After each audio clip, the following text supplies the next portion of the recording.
What's up, everybody? I am your host, a sad teenage girl who has terrifying nightmares that don't involve a guy with knives for fingers. And that is my co-host, a creepy ghost who may or may not hold the answers to my death.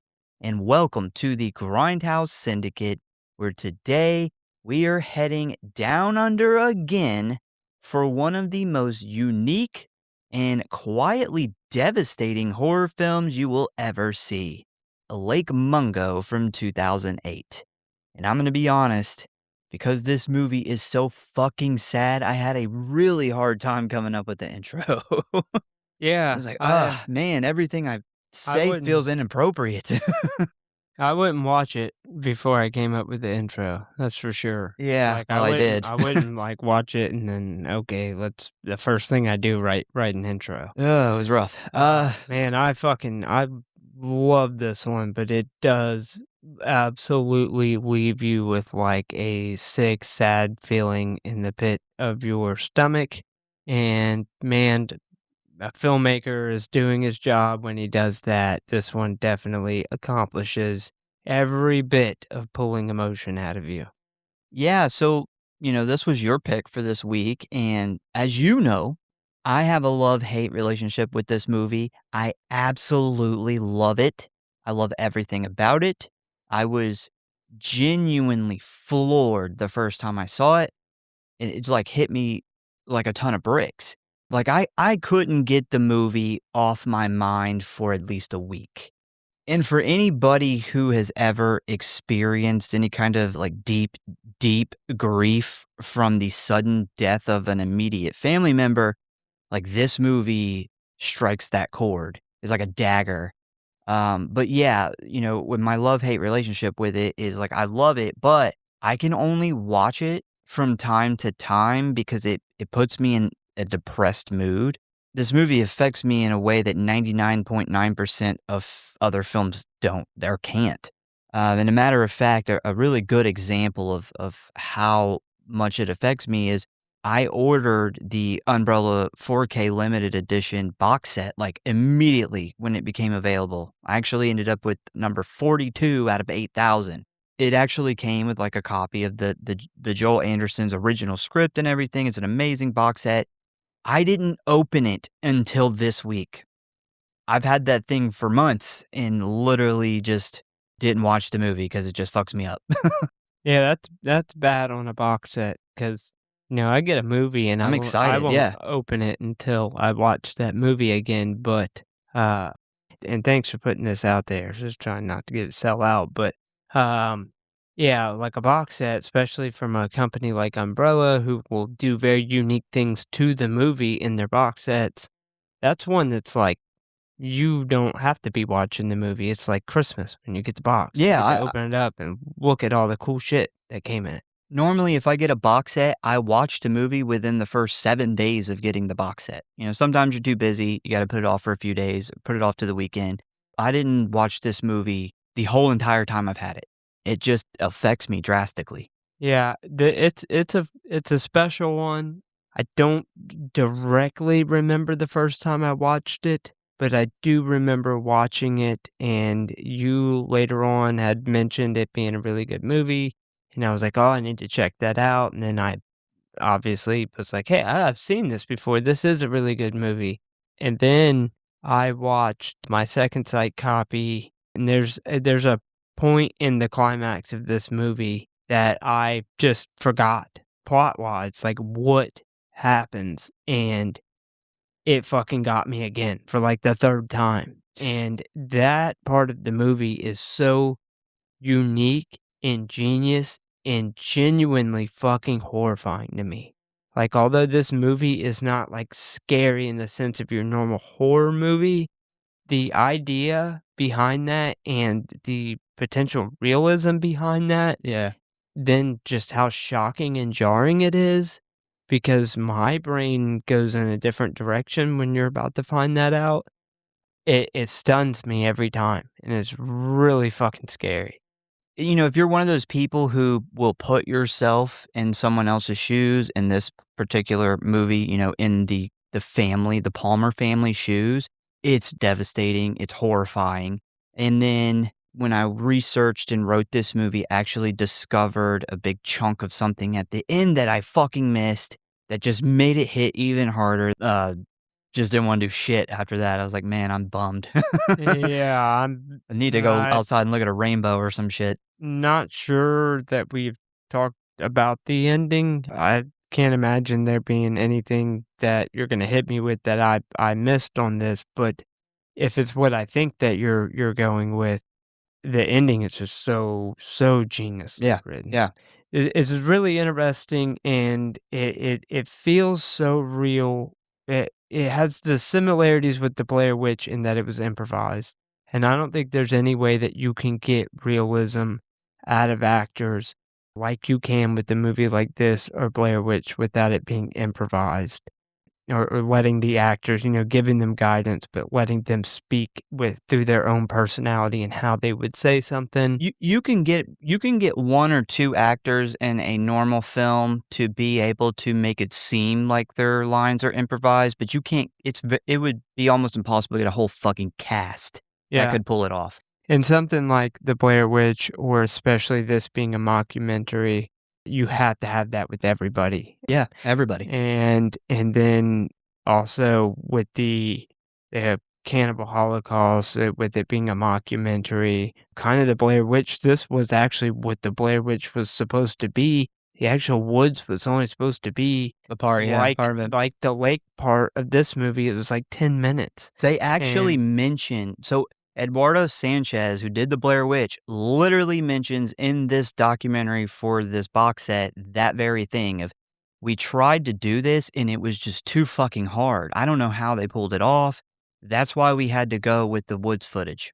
well, they actually it helped the Blair Witch a lot because there was the mockumentary that what the movie was originally going to be, that they just happened to have a spot on Sci-Fi open up before the movie, and they did a whole documentary essentially pushing for the truth, that the Blair Witch was The real. realism, yeah. But yeah, that is so rare that we get a film where we get realism like that.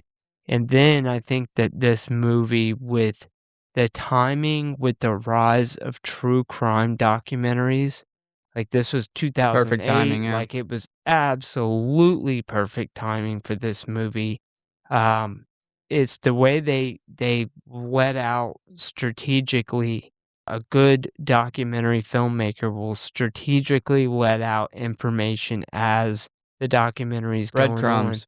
Yeah, to keep your brain engaged. I just watched one recently, called Maternal Instinct, and, you're watching this, and they're slowly letting this out, and it completely looks like a different thing at first, and then you kinda start to see the painting on the wall, and you're like the whole time asking questions, "How did we get here? How did this happen?" And it's done so good.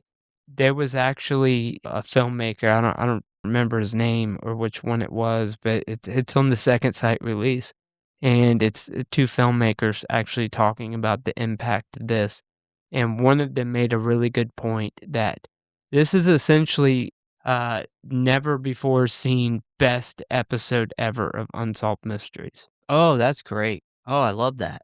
Yeah, one thing about those documentaries, those type of documentaries you're talking about is, like, I've learned it's better on so many levels if you go into it knowing nothing. Yeah. If someone Oh, says, yeah. "Watch this," just go watch it, and what's really interesting is that's exactly by accident how I discovered Lake Mungo.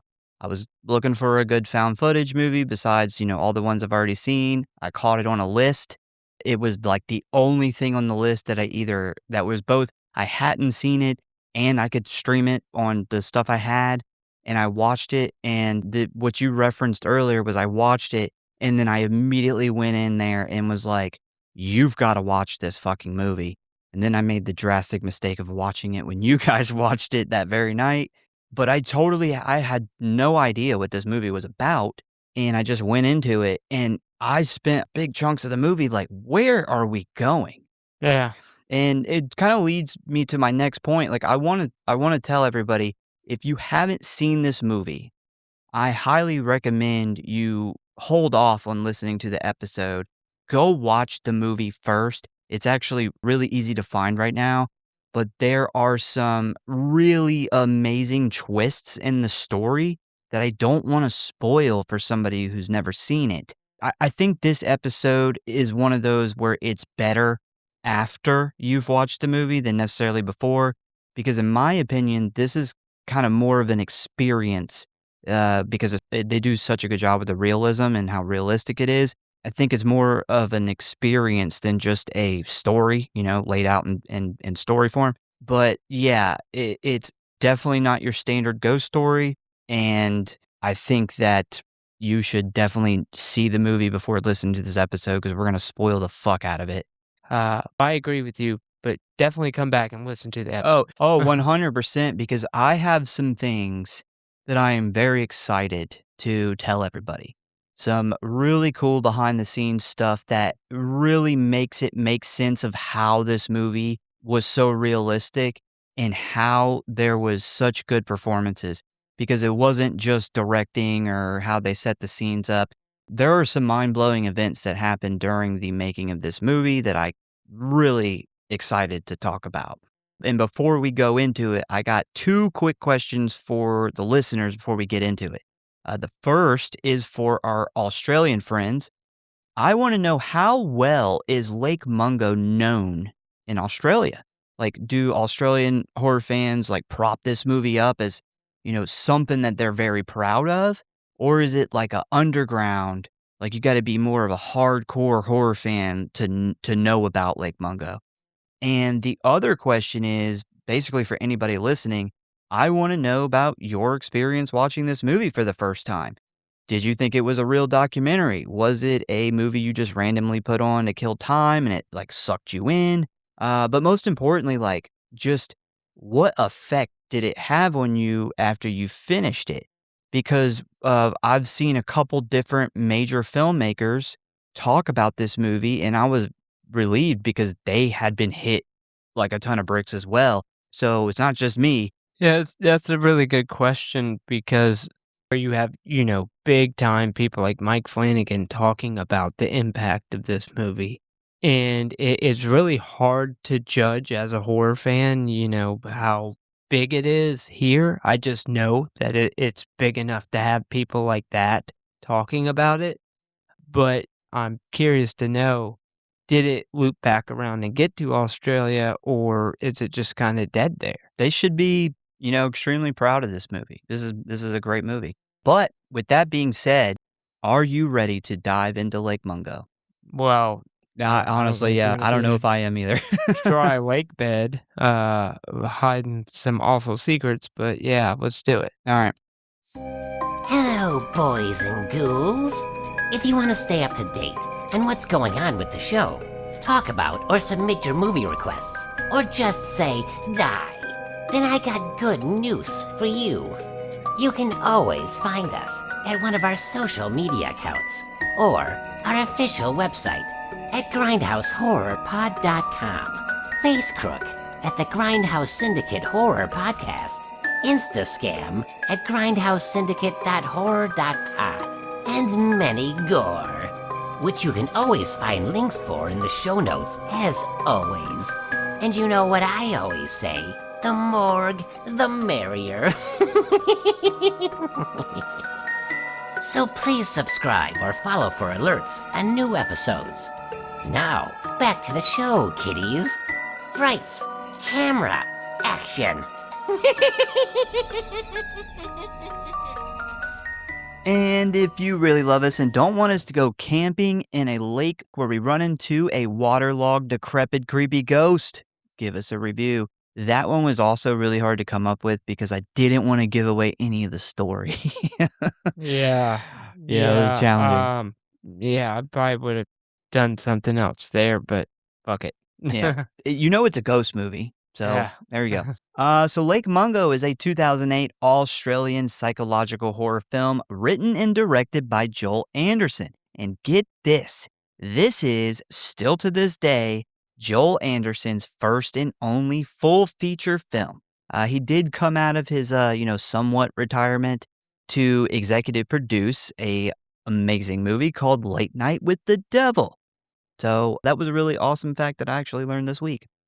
Yeah, I forgot that was a fucking, Australian movie, yeah. Australian movie too, and man, for one to come out of retirement on, like, I remember that one hit us, like, out of the blue. Oh, Like, we yeah, so weren't good. we were not expecting that.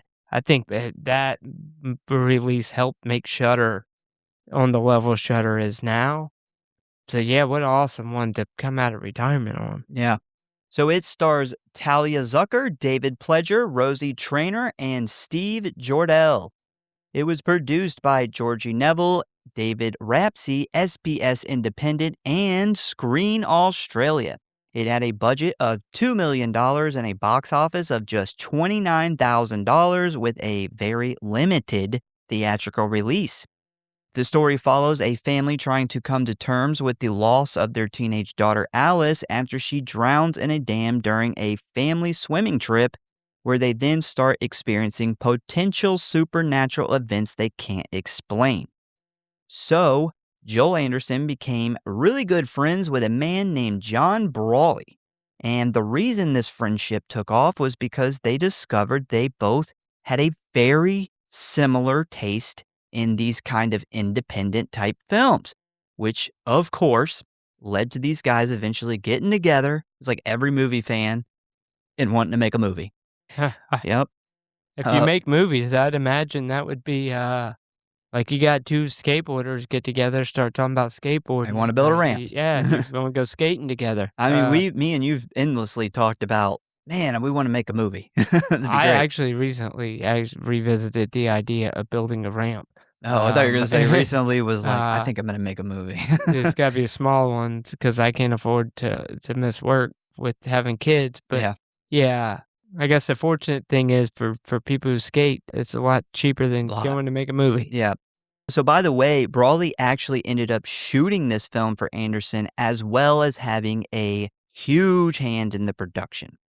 So, according to Brawley, Anderson was really interested in the idea of visual proof in images and how they can be used as evidence in documentaries, as well as his strong curiosity to how technology was used to record people's lives and sort of track memories now. Like what we used to do with photo albums has now become documentaries and films and, shooting 4K on your phone. I mean, big step up from a photo album. He also liked the idea of documentary storytelling because he felt he had more freedom with the storytelling structure than with a traditional drama structure where you would be forced to focus on a single character's journey. And when he started writing this, he knew right off the bat that he wanted to tell this family's story, not just one person, but from an individual perspective and not just, like a regular movie. Yeah, one thing that I have always thought, well, I've never really put a lot of thought into, but if you would ask me, that some of the easiest movies to make, or if you're in film, what's kind of the easiest way if you had to make a movie, it's documentary. A documentary, you're essentially a lot of times sitting down Interview, and yeah. interviewing people who are close to the situation.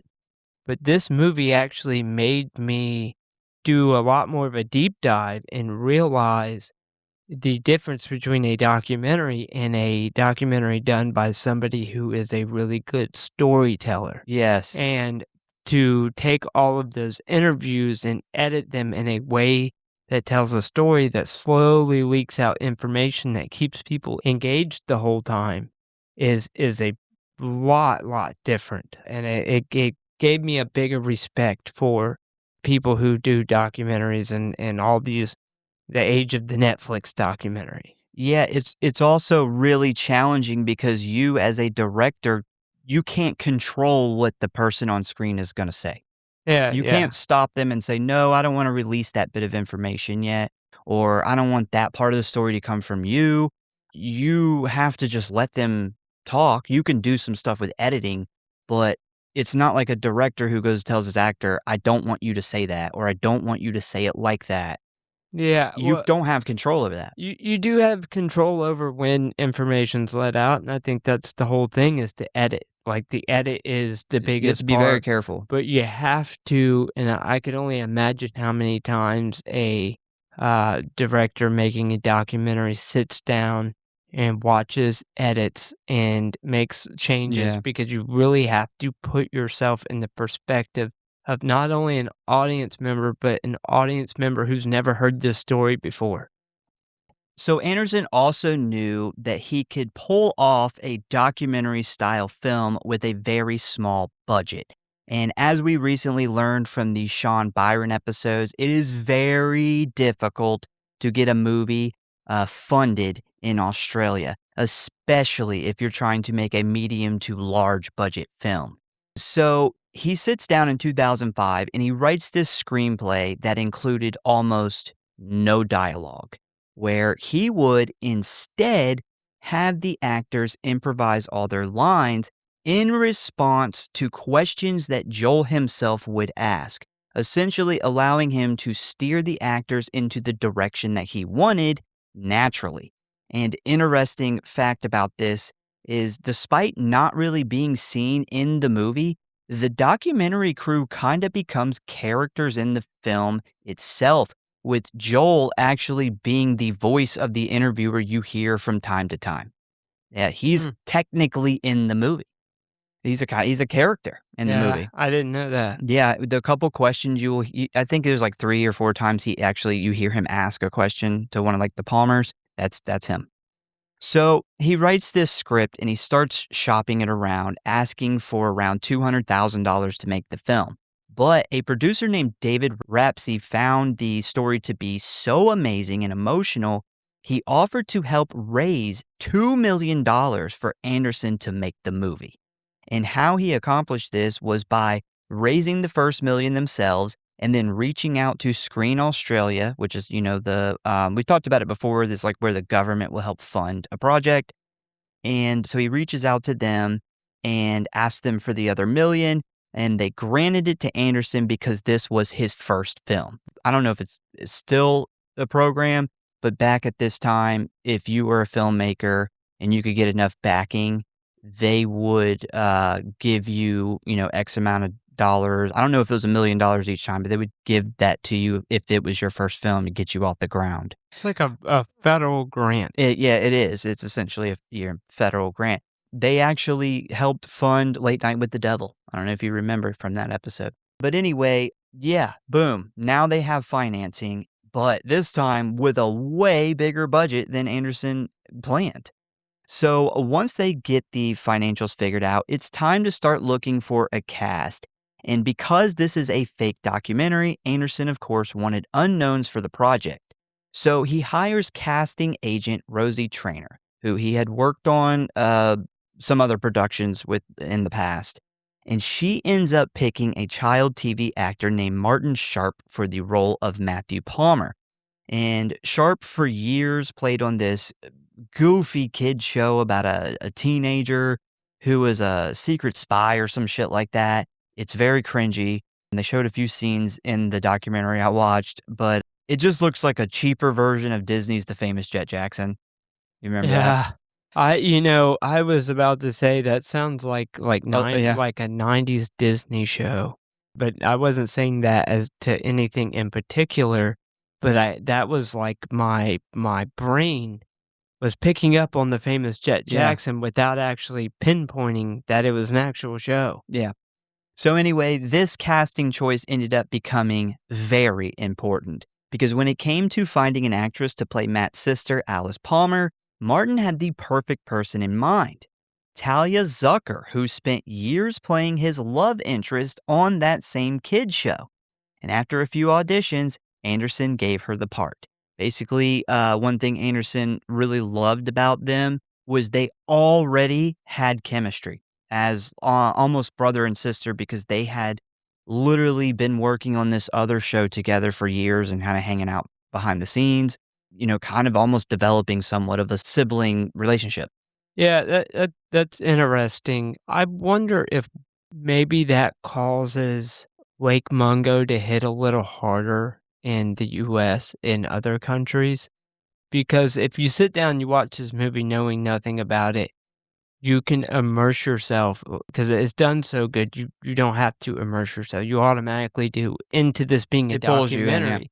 But had, you sat down and watched it and you recognized these characters from a show that had been on, you wouldn't get that same feeling. So I that's another good question for people in Australia, like, if these were known actors in Australia or was on a popular show, is it harder to really get that Yeah, documentary feel maybe. out of it? Yeah, I have a few really important things when it comes to the cast and the filming of this movie, because I chalk the cast up to if I had to pinpoint one thing that made this movie what it is, it was the cast. Being able to just pull off Joel Anderson's idea so well, and there's gonna be a couple facts that I'm gonna talk about throughout this episode that I think kind of added to the cast being able to pull it off, because there's a lot of real life events with a lot of these cast members that they were able to use essentially as fuel for these performances. Yeah, that's interesting. I think this could have been very effective with the different cast. It sounds like you have some for each cast member, they had, like, real life individual stuff that they were able to use. But, the cast is great, but I think the decision to do the movie in improv and obviously give really good direction for the cast members to pull from. I feel like you could have taken other people and put them in these spots and let them improvise and had a good movie, but if you took another director who didn't improvise it and wrote a script for it, it wouldn't give you that same real feeling, and we talked about that with the Blair Witch. There's just no way to act out real life. So, two fun facts here. The auditions consisted of Anderson just asking questions, just like in the documentary, that pertained to this story. And he basically wanted to see how well the actors could improvise on the spot. And the second thing is, Anderson originally wanted to hire a real family for the film, even attempting to bring in Zucker's mother and brother for an audition. I personally think it would be really hard to find a whole family of talented actors, not to mention what family would want to be in a fake documentary about their fucking loved one tragically dying. Yeah. Yeah, I'd be like, nah, I want to be in a movie, but I don't want it to be that realistic. Yeah. Yeah, I don't know if I would want to be in that particular spot, but for the parents, I could see them being able to use that to pull from in their improvising Well, would all the probably parents said be no. fantastic. Yeah, I wouldn't wanna do it. Fuck no. She The said parent her mom refused to have, Yeah. she was like, I do not want to be in that. That and I will say, like, the parents, I think, are the greatest, especially the mom, is the greatest feat of acting to be able to, improvising's one thing, but to improvise and talk about as if it's past tense a grieving moment in your life, a moment that you're still grieving, with a person that you have never met, that requires some good acting skills. Well, I'm glad you brought her up because I'm going to talk about her right now. So, for the role of June Palmer, which is hands down one of the most important roles in the whole film, Anderson just couldn't get one person out of his head that he thought would be perfect for the role. And that person was indeed casting director Rosie Traynor herself, who was not an actor. She just cast actors for different productions. I have a feeling you're gonna tell me that she lost somebody pretty close in her life that she used. Well, we'll see. We will get there. Okay. Um, Put that cat in the bag. yeah, I know nothing of this, I didn't watch that documentary, but as somebody who's seen this movie and, the job that she does, I feel like she had to pull that from somewhere real. Yeah, what was interesting was her and Anderson had worked on a previous production together. And essentially what he told her is when he was writing this story, the character of June, the whole thing that he envisioned as he was writing it was her because of how kind of motherly she was on the set. that they had worked on together. So he eventually asks her, and it's amazing that she is one of the best actors in this movie, and she's not an actor. She actually cast all the other actors in the movie. But yeah, after a few auditions, he thought she was perfect and gave her the part. Once the cast was mostly assembled, the production office moved to an old, creepy convent that apparently was haunted. And this is where Anderson would put the actors through hours and hours of questioning, with many of them being the same questions over and over again. And this ended up being a genius idea because he was basically helping them memorize their answers and allowing them to essentially write the script for the film as they went on. So Hmm. they did improvise everything, but because he asked them over and over and they would kind of say something similar over and over, they kind of memorized their original answer to a question they were probably asked months ago.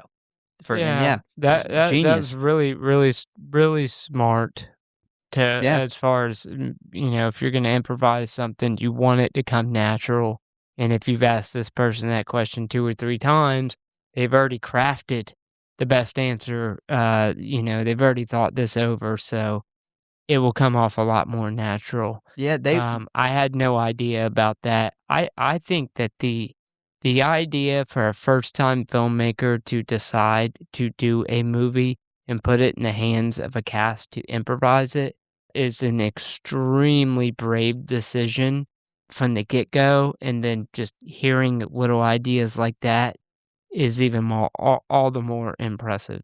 yeah, they actually spent weeks in this old, rundown, haunted convent just practicing answering questions from Joel Anderson.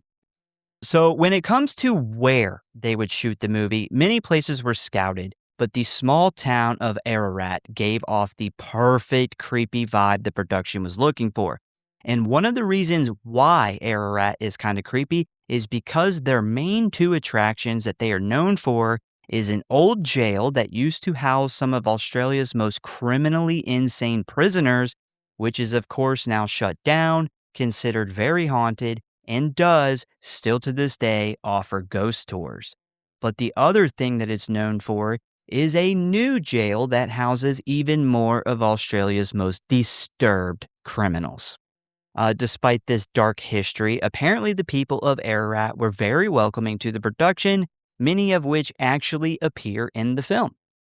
When it comes to the Palmer's house, a real residence was used that was actually located in Ararat, which was built in the early 1900s and was, for years, used as a small hospital. Two fun facts here.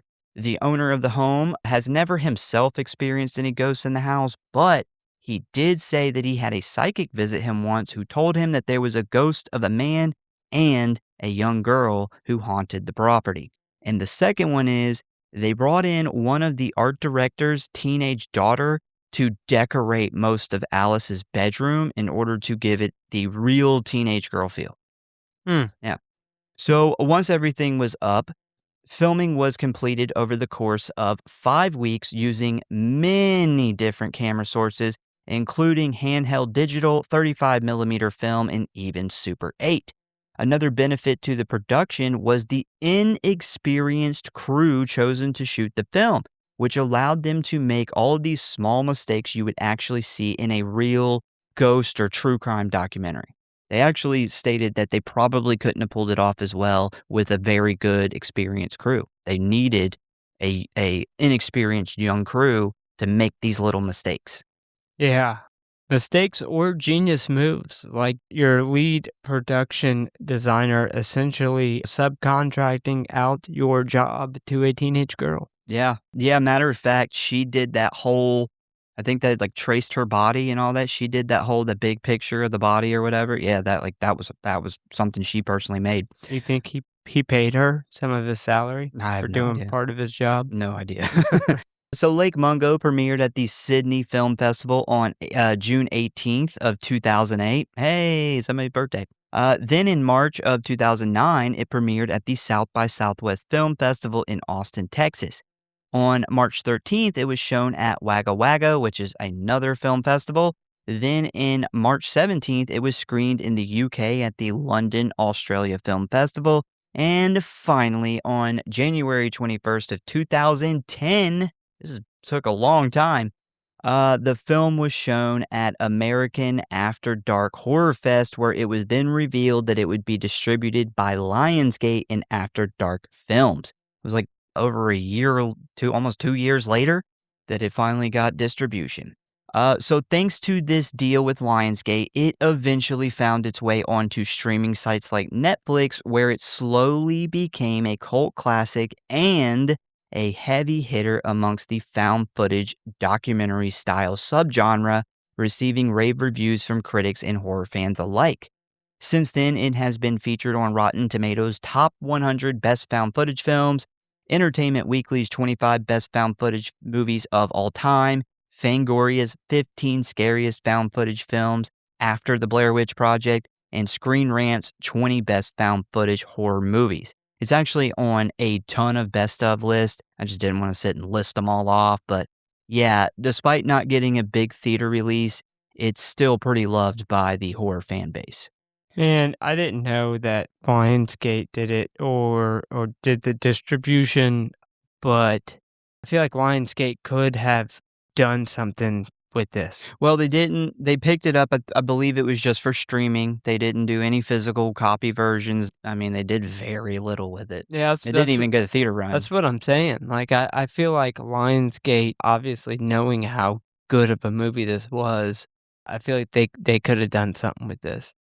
They had What the fun. this movie They had the was. fun the next Saw. Yeah, apparently. Yeah, I personally would not wanna see this movie in a theater. I feel like this movie is a movie I wanna watch in the comfort of my bedroom or something, like someplace I feel comfortable 'cause it makes you feel very vulnerable, and I wouldn't wanna watch this in a theater. I've never seen a documentary in a theater either, so I don't know how I'd feel about that, but I personally would rather watch this at home.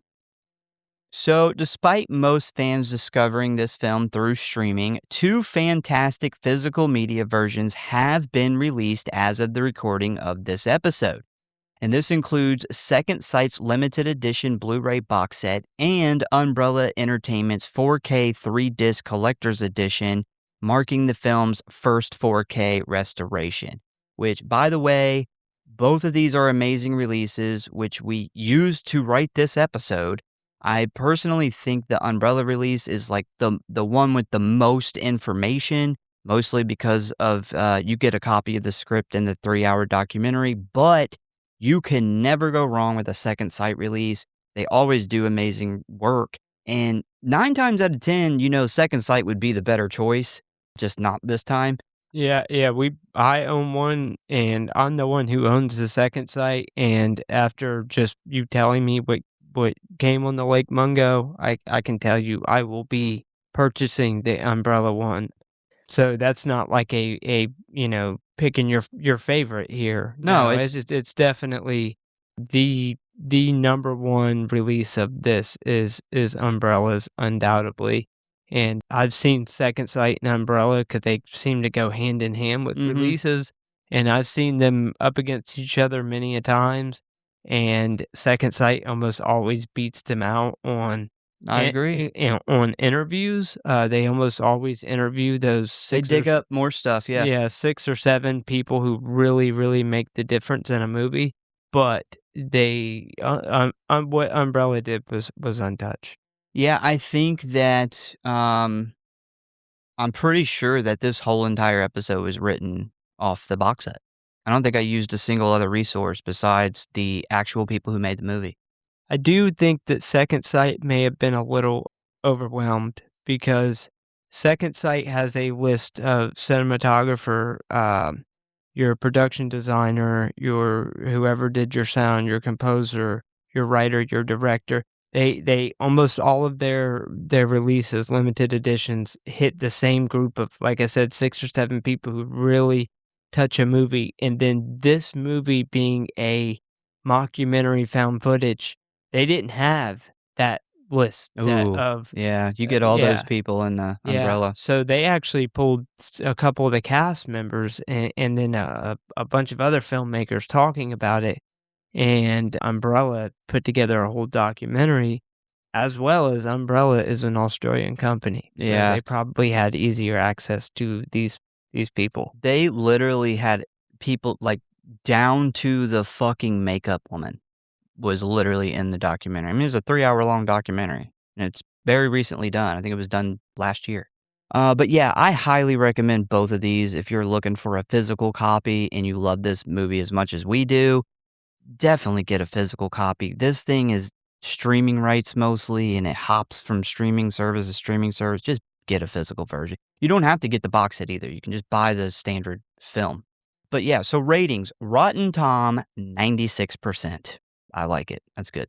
IMDb, a disappointing 6.2 out of 10.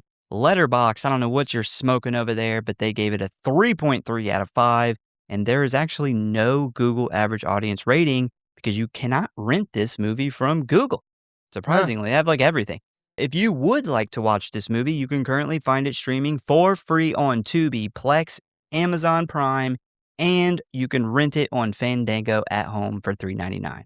So a lot of free options for this right now. Well, with the way this movie was shot too, if you wanna own it, but you don't wanna spend a lot, you could buy this movie on DVD and still get the Yeah, same effect. Yeah, it would be totally fine on And DVD. you can probably get it for fucking like $8, $1.99 yeah. used somewhere. Yeah.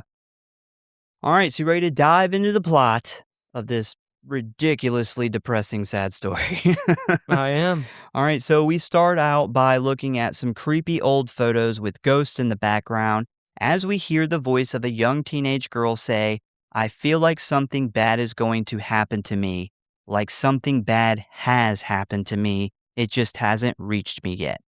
We then hear the voice of a few more people, including another teenage girl who says, "Alice kept secrets. She kept the fact that she kept secrets a secret."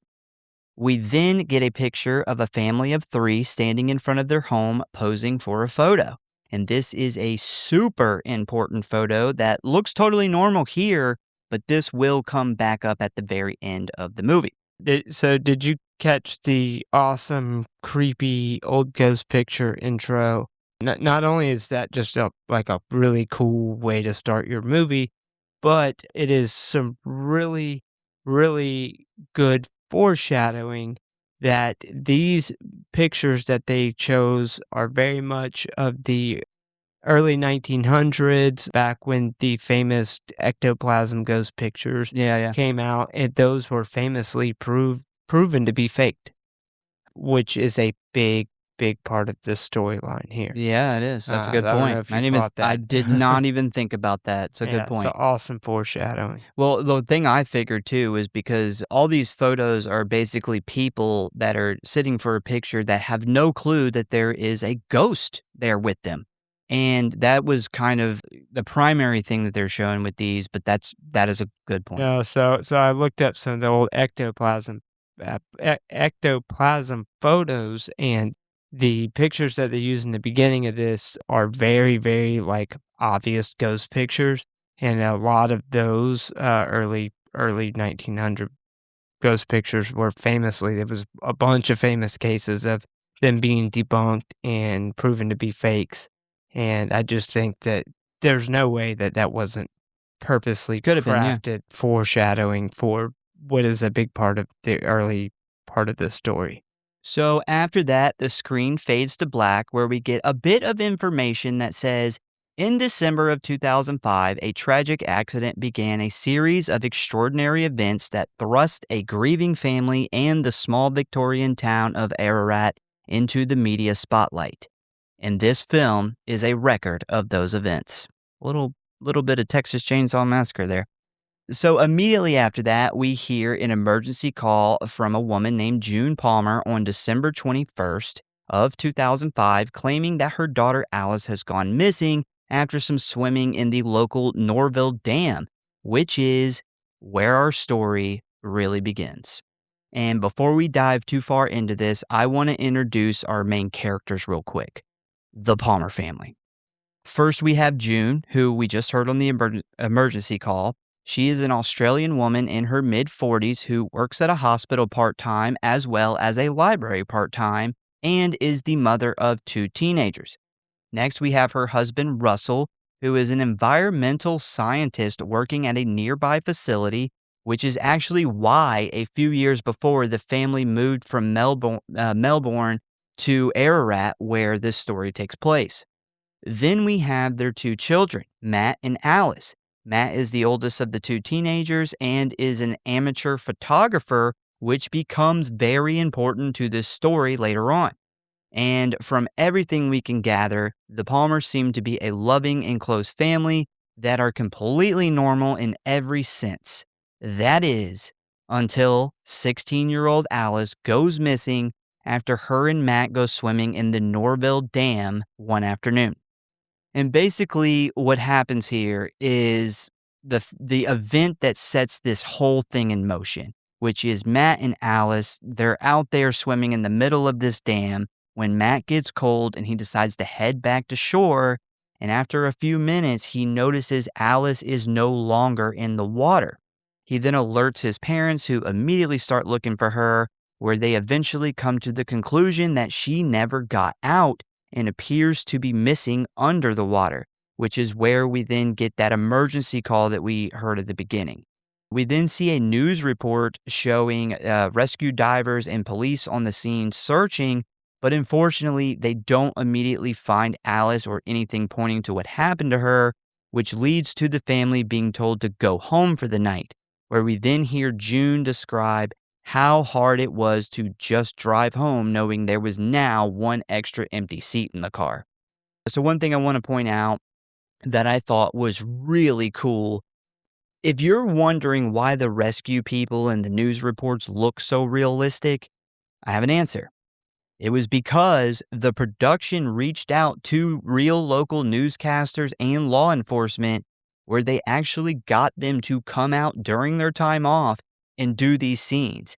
And basically, when they showed up, Joel Anderson told them, "You guys do it how you would normally do it during a real missing person search and rescue, and we're just going to film." So Anderson basically let these professionals essentially direct the scenes, with him totally, stepping out of the way and letting them take the wheel. And according to the cast and crew, because of how this was shot, after a few hours, it started to blur the line between fiction and reality, as it quickly started to feel like a real search and rescue. And I think that is a huge reason why this feels so well done and extremely realistic. Yeah, not only like the dive teams and the news people on the ground, but even back at the anchor desk, exactly how they would put together a story and report on it. And they actually used the real news. Yeah. A lot of times when they did this, they would make a fake news station for the sake of not being sued here in America. But no, this was like the legitimate news in that area. Yeah, that's why I mentioned earlier, like the people of Ararat were very welcoming, very supportive, and was willing to do anything to get this movie made. Yeah, And I well, mean, and they did an amazing job. you gotta think, like, he gave them the information. They got all the footage that they would normally take from search and rescue for, like, the anchor, on the newscast. This is as real as her everyday job. She Yeah, doesn't know this girl. She sees a real search and rescue, where she was last seen, swimming with her brother, and then, went missing and suspected to be drowning. This is all what she does every day. So this was probably very real for them too. yeah, and it was just really smart by Anderson to let them dictate it. They do this every day. He doesn't. There's no reason he should be telling them where he wants them or what he wants them to do. Let them do their thing and just film them. And that's genius. These newscasters too, they I'm sure have reported on somebody young drowning at Yeah, some point. yeah. So this probably brought back some very somber memories for them. So it probably added to their coverage of the news and made it very real for them. So once the family goes home for the night, we see Alice's grandparents, and which are June's parents, rush down to Ararat to be with the rest of the family, where they all basically have the worst night of their life while waiting on some kind of news from the police, who are continuously still searching the dam. That is until December 24th, Christmas Eve of all days, at 9:25 p.m., which is about 3 days later, where the divers finally discover Alice's dead body while using sonar technology, which leads them to immediately inform Russell and June by phone. And once the Palmers arrive on scene, a really important thing happens. June stays in the car while Russell goes to identify the grim-looking corpse that was his 16-year-old daughter, Alice. And this will come back up later in a very big way. So this is obviously a parent's worst nightmare. I genuinely cannot imagine having to identify the body of my child, especially after it's submerged in water that long. I'm surprised they didn't just, use DNA instead of having like a family member, but I she looks rough. I think it's touched on really well by the dad. He did not want to do that at all, and there was other options. He could have had another family member or a family friend do it, but he felt as her dad, it was his duty to do this for his daughter. Yeah, And that is an amazing thing as to do. a parent, I feel like I would, as hard as that would be, I would feel that duty to one of my kids. Also, like, them leaving the light on, that was super sad, Yeah, and when they're on the way back from identifying the body, and I'm bringing this up now because you probably didn't put it in the I thing, didn't. Yeah, I know what you're gonna um, say. them driving Yeah, backwards, I think that was a very symbolic and interesting thing that comes back later. The overall picture of this story with this highway that they're driving backwards on kind of representing time, and I thought it was that's interesting. very symbolic, and it was something that caught me on, like, the 3rd watch, but I was like, "Why did they put this in there? Like, that's so weak." And then as I thought about it more, it really, really makes sense. So, when it comes to Alice's dead body in this scene, it was done by doing a body casting of actress Talia Zucker's real body, where the makeup effects team then went in and utilized prosthetics to create the decaying waterlogged look that we see in the film. They also used this look to create a latex mask version that we will see in some scenes later on and throughout the movie. And according to the effects team, apparently Talia Zucker was not a big fan of this process, which made her feel very claustrophobic. So once Alice is found and identified by Russell, she heads to the morgue for an autopsy. And on December 27th, so right after Christmas, she is released to the funeral home, which, according to Iris, Alice's grandmother, this, of course, cast a dark shadow over everything and left the family with nothing to do but begin to plan the funeral, which would take place right before the new year. So fun fact here, the funeral directors we see in the movie are indeed real funeral directors and real brothers. They together own and operate the local funeral home in Ararat. And what I found out while watching the documentary is apparently a lot of people that lived in this town donated their time to be in the movie. Another example of this is the news lady who we see do the short segment on Alice's death and funeral, which is like, they don't really show much of the funeral, but they do show this news clip of her standing outside there as they're walking out. She volunteered her time to do it. Well, But yeah, super cool. he mentioned falling on this idea originally as wanting to make a cheap movie, and you can't make this work unless you're doing improv, and we've seen the Blair Witch do this. They used a lot of the townspeople for improv shots, and you're looking to make a cheap movie, that's the way to go. Yeah. That says that, how much between the news anchors and the funeral directors and everybody else in that Whole town that police helped force, out, yeah. that's an actor that you have to pay. Yeah, and, I'm sure equipment, for the whole rescue Yeah, scene, you'd have to rent all of that from a company. They brought their real equipment out. Like I said, I think that the town of Ararat, probably gets overlooked, but they deserve a lot of credit for helping this to become such a good movie. So after they lay her to rest, we do a little time jump to about 10 days later where the family starts to notice some weird shit has started happening around the house.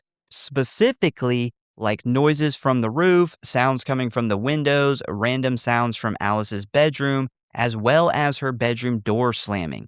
And this is around the same time as June starts to have these very specific nightmares where Alice, still dripping wet from the dam, would come walking towards her down the hallway, where she would then just stand there at the foot of her parents' bed, staring at them for long amounts of time.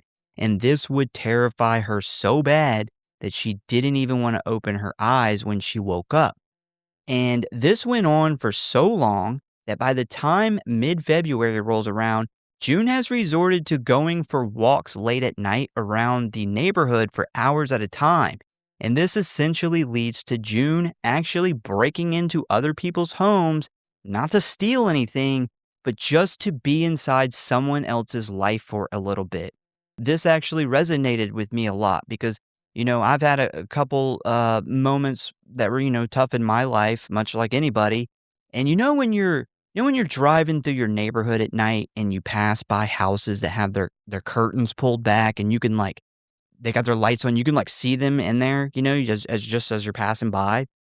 Yeah, man, I would see that sometimes and imagine, man, I wish I was one of those people right now. Just for that short amount of time, that 5 seconds to give yourself some peace, something else. It's such a creepy and weird thing when you hear it, but it really does show the level of grief she was going through.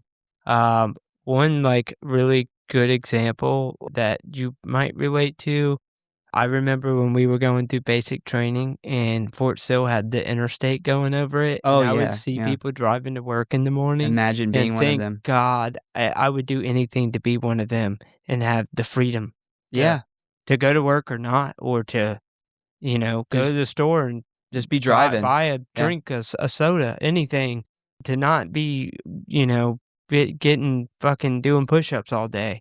And also, I think it's very interesting that they put that she resorts to breaking into other families' homes just to get a little bit of taste of their normalcy and their lives, when not long before this, their daughter who lived with them, she was so occupied in the work that she had no idea what was actually going on in her own life. Yeah. So she was failing to break into her own home at that time. And now she's resorting to breaking into other people's homes just to feel that feeling of normalcy. Just some relief, yeah. This, definitely kinda resonated with me a lot. I wasn't breaking into homes or anything, it was just, you pass by and you see. I remember one time I drove by and I seen, a family of 3 sitting down to watch a movie, and then they had a bowl in their hand coming from the kitchen, which I assume is popcorn. And I was just, it was a bad situation that had been going on, and I just was like, "Man, I really fucking wish I was one of those people right now," you know? Uh-huh. And I think that that's just a really smart thing to put in the movie. And it does sound weird when you hear somebody say it, but if I think most humans could, if you think about it deep enough, it makes sense. I Uh, would imagine any parent that's lost a child would know this level of grief, of doing stuff that's so out of the ordinary to escape what you're going through. And I haven't lost a child, and pray to God that I never do, but I would think that for people who watch this movie that have lost a child, this would probably resonate. well, you've lost a parent and, I'm sure that's not as bad as losing a child, but it's gotta be like number 2. I mean, Yeah, that's yeah, hard, to lose especially as to as a child yourself, you yeah. know? Yeah, that's a big deal. So, I think that I think we can easily, resonate with this feeling, not exactly, but partially. So next we learn that June is having a real hard time with the death of her daughter here. But it's hard to tell how Alice's father Russell is handling the loss. Because as we are about to learn, he quickly tries to bottle his feelings up and move on, as we then hear from his longtime friend and coworker, Frederick Roskamp, about how he became concerned for his friend once Russell came back to work. Because according to Frederick, they never really talked about what happened to Alice, with Frederick informing us that, at least while at work, Russell acted like everything was fine. And after Frederick finishes his interview, we hear from Russell where he kind of backs up Frederick's claim, as he informs us that he dealt with the loss by sinking himself into his work and staying busy, revealing that the pain was too much and he really just wanted to move on with his life. Now, this doesn't mean Russell's like a bad parent or he didn't care about his daughter, but people grieve in many, many different ways. And some people choose to, push those feelings down and keep their brain busy so they don't have to deal with it, at least at that moment, which is what we see Russell doing here. Yeah, for one, I want to point out that his decision to the jobs that he gave the parents here, Russell is a environmental scientist. It's very easy for him to immerse himself in his work, whereas June works in a hospital, is a nurse. And then, yeah, the She library can't too. get away from, at her nursing job when Yeah. she's there, she can't get away from the thought of death and losing a daughter. Whereas he is Good in point. something completely different. And then just the comparisons to real life here, men and women deal with trauma very differently. And I won't say most, I don't have the statistics, but a huge portion of marriages that lose a child break down because of this Yeah. very thing. They end in divorce. Yeah. Yeah, definitely. Because of the differences in how each grieve. Well, because you look at somebody like what Russell's doing, which is very similar to stuff that I do when I have traumatic, grief in my life. I try to just work through it. From the outside, it can look like you don't care, and that's not the case. Another fun fact here, the guy who plays Frederick, which is a guy named James Lawson, came very close to being cast as Alice's father, Russell Palmer. Apparently, it was between him and David Pledger, who, obviously ended up getting the part. But if you watch the documentary, you can actually see a few of his auditions playing the role of Russell. And honestly, I think 100% he could have pulled it off. I really like David Pledger. I think he was perfect for this, and he did an amazing job as Russell. I wouldn't want to see anybody else as Russell, but I do give credit to James Lawson because I think he totally had the talent to do it. His rehearsals were great. Now, even though Russell is trying to move on from the tragedy, this doesn't mean that he is immune to the weird emotional shit that's starting to happen to his family. Because we then find out that one night, while sitting at the table eating, he hears a sound coming from Alice's room, prompting him to get up and go investigate. Once he's in the room, he ends up sitting on the edge of the bed when suddenly Alice, looking totally normal, walks in, checks her phone, and starts sharpening a pencil. And at this point, Russell is totally stunned and extremely confused about what is going on here. And this is where he realizes that she can't see him and she has no idea he's there. Russell then watches her for a moment where he suddenly makes some kind of small noise, which alerts his daughter to his presence. Shocked, she then turns around and starts yelling, "Get out," over and over again at him, forcing a stunned and grief-stricken Russell to jump up and run out of the room back towards the kitchen, where June and Matt soon find him uncontrollably crying at the table, 100% believing that he just saw the ghost of his daughter. And a real important note here, before this event, Russell didn't really have an opinion on ghosts. He wasn't a believer, but he also wasn't opposed to the idea of like spirits walking around here on Earth. So it's highly doubtful this is something his mind just made up. Well, you gotta remember he's an environmental scientist, so science is his first Language. thought. Yeah. So, and he, at this point in the movie, has mentioned that there immediately was weird stuff with Alice's room, and they hung a new door and called an exterminator because of these noises they were hearing and her door closing and opening by itself. And so he is very much a look at the all other options first type of guy. And I think you get that very clearly by this point in the movie. And this is the first time he's had a ghostly experience. There is something very particular about this scene that I'm going to come back to later that I did not catch for my first like 3 or 4 watches I of this movie. think I know what you're talking about, and I'm excited to hear what you're going to say. So now that we have seen how Alice's death has affected her parents, we then move on to her brother Matt, who has suddenly started getting these weird bruises all over his body, prompting him to go to the doctor and get a bunch of tests that pretty much lead nowhere. After that, some time passes where the bruises eventually fade away without any explanation, and this is where we find out that Matt has kinda followed his father down the keeping himself busy so he doesn't have to think about it road.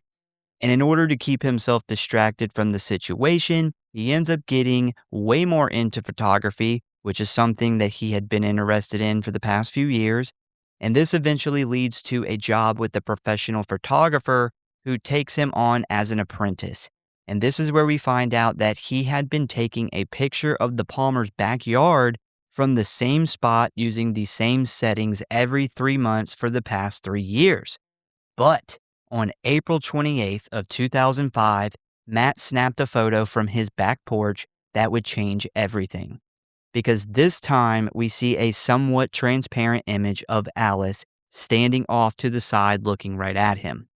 And this isn't the only photo that rocks everybody's world, because right after this, we are introduced to a local man named Bob Smeet, who on April 3rd took a random picture at the Norville Dam where you can clearly see what looks to be Alice standing in the background looking in his direction. And these two pictures sends shockwaves to the Palmer family, where it causes June to begin to believe that her daughter isn't really dead and that the authorities mistakenly identified the wrong body. Now, if you remember, Russell actually identified Alice right after the authorities pulled her from the water. So, needless to say, at first he does not agree with his wife, but he also doesn't have any other ways to explain the photographs. Now, June believes this theory so much, she ends up causing Russell to eventually second guess himself, leading him to wonder if maybe he really had made a mistake because, maybe he had made up his mind before he even saw her. And because of this and the Bob Smeet photo, the authorities agreed to exhume Alice's body to do some DNA testing in order to 100% confirm it's her. And spoiler alert, it's her. So real quick, after they identify her for the second time, Russell starts talking about how much he, had already invested a lot in it not being her, to the point where he actually started to believe, maybe June was right. She's still out there. But when this DNA match, confirms it, it crushes him all over again. And he says here, with so much hesitation in his voice and his body language, that he actually wished that it was someone else's kid. And I think that this is like such a good look at grief because most of us never want, this to happen to somebody else, especially their kid.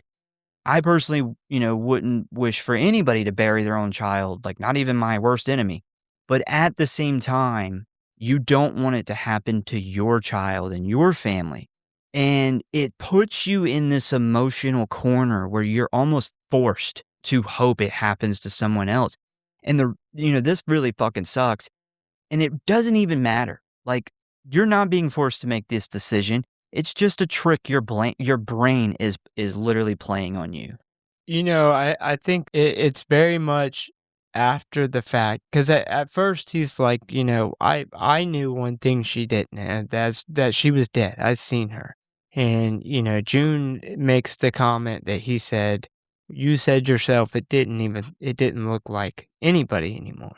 And he obviously said that out of the context of it didn't look like a person. Everybody knows when somebody's dead, they lose that light. You can just see it. When you see a dead body, you know. It almost looks like an object. Yeah. Yes. And I think he very much meant it in that way. And she obviously, broke him down over time and, got him so excited at the idea. He was so willing to grasp onto anything to get rid of this grief that he agrees with his wife and starts getting excited at the idea of her being alive. And I think it wasn't until after that he realizes that he had put so much hope and happiness in that it was somebody else's dead daughter. Like, he put so much hope that he could pass this grief off on to somebody else, and only after did he realize how awful that truly was. Yeah, and the fact that when he goes to play this scene out as an actor, he knows to do that hesitation because he knows it's fucked up. He doesn't really want that, but You don't realize that in the moment, yeah. and you definitely don't, but then you realize, although you didn't actually want that to happen, that that was the realistic scenario of what you wanted to happen. And you realize, like, technically, I was so let down that this wasn't somebody else's kid, and that's awful. I think it's just such a great look at, not just grief, but, mostly humanity. It's I a th I really good look at humanity. I think it's maternal and paternal instincts too, you know? Nobody wants to see a dead child, but if I see a dead child and I'm walking up and I'm rolling it over to see the face, everything in me is just hoping and praying that it is not my child. Yeah, And yeah. I don't really give a fuck about anything else in that moment Which is other than the protection of my own children. yeah, humanity. I Yeah, mean, and I yeah, mean, that's that's very and natural. also paternal and maternal instincts. So once it's officially confirmed by DNA, Alice is reburied, which only leads to more mystery surrounding the two photos taken that April. And this eventually leads to Matt setting up a camera in the hallway of the home, hoping to capture who or what is making all these creepy noises. And on June 13th, he captures something frightening, as we then see slow motion footage of a dark figure that looks similar to Alice walking from the lounge room towards the front door. And this footage causes June to seek out the area's most well known psychic, Ray Kimney, which kind of moves us into the next chapter of this story. So, before we jump into the psychic stuff, I do want to share some behind the scenes info. The actor who played Ray, which is Steve Jodrell, was an actor, director, writer, producer, and script editor. So, he is kind of a jack of all trades when it comes to filmmaking. And it turns out that he was also a big time skeptic when it came to the paranormal, most specifically psychics. But despite his disbelief, he did not want that to affect his performance in the film, which actually led to him booking some sessions with a few real psychics around this area, where he eventually got the idea that he would study them, their techniques, and their movements. And he became so good at this that most people in the cast and crew thought he was a real fucking psychic they hired for the movie. Huh. Really cool. Yeah. That's, taking your job serious. But, I mean, you don't have all those titles when it comes to film if you don't take film very, very serious. Agreed. So June hears Ray on the radio, which leads to her calling him up, and this is where we learn a few things about the mysterious man. He was originally born in Hungary and brought to Australia as a kid, where he eventually decided to become a professional psychic, legally changing his name to Ray, which he believed was a more trustworthy sounding name for his new profession. We also find out that he is a divorced dad with a 15-year-old daughter who is living with her mother in another part of the country, resulting in him rarely getting to see her. He permanently lives in Melbourne, but mostly travels from town to town doing paid sessions, which consists of mostly sick people on the verge of death, where he attempts to give them comfort right before the end. And finally, the last bit of important backstory on Ray here is the reason that he is so well known in the area is because, along with doing these in person sessions, he also appears on local radio shows where he does readings for people that call in with questions and situations and stuff like that. I think the addition that he is, a divorced dad and the mom lives, somewhere else in the country and he doesn't really get to see his daughter much. That's such a small detail that I had never really paid attention to that until you just said it. But it makes so much sense to how he and why he becomes so close to this family. He's lonely. Yeah, exactly. Matt says it best later on is, "I think he needed us as much as we needed him." Yeah. So, this next part that I'm gonna tell you is honestly one of my absolute favorite things I found about this movie.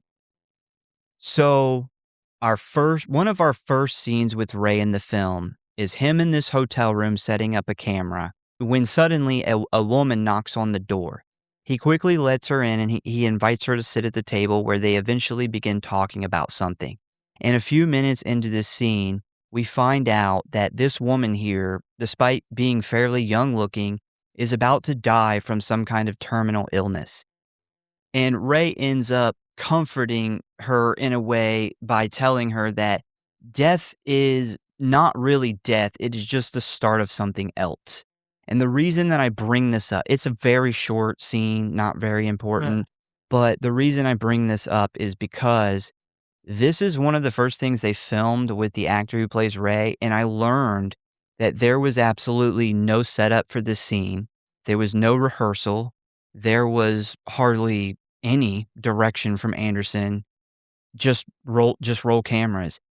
And as a matter of fact, the first time these two actors in this scene ever met in real life is when he opens the door and invites her in. This scene was 100% unrehearsed and unblocked, no fancy lighting or anything, and according to the cinematographer, it was a very simple single camera setup with no time limit or anything, and the whole scene itself actually lasted 20 minutes with no second take. They pretty much let these 2 actors play out this whole entire scenario right there with no script or anything, and I think it's just like, this is such a brilliant way to make a movie feel genuine. Yeah, so you gotta think the only setup going into this is, okay, you're a psychic and you're playing a young woman who's dying, and you're going to this psychic, and your job is to ask her questions and comfort her. That is such genius direction when we find out towards the end of the movie exactly the basis of the story, the big climax. It is so fitting and symbolic that this whole setup for the scene is him comforting a girl who knows she's gonna die. Yeah, and Do you do you catch where I'm getting with that? His whole yeah, setup for this yeah, is you're comforting a girl who knows you're that she's connecting it going to die. to something down the And road, yeah. yes, and, the fact that they put this as his intro, Yeah. but somebody completely unconnected is just one of those things that just separates a good movie from a great movie. You can watch this movie repeatedly and pick up. There was so many little things that I didn't pick up until watching it to write this episode. But I really, I mean, so this is actually one of the reasons a lot of the cast and crew thought he might have been a real psychic or something, because he had no dialogue, and they literally went for 20 minutes of him basically comforting her and making her feel better about death with just whatever came to his mind. And they let him go for 20 minutes. And if you watch the movie, you only see it for what, 5 seconds? Yeah. Yeah, very, Yeah. very short. Yeah. But the fact that, they let it play out. They let it play out and see what natural is gonna work. But yeah, this one of my favorite things. I thought that was just such a great way to shoot a movie and make it feel real, is essentially make it as real as possible.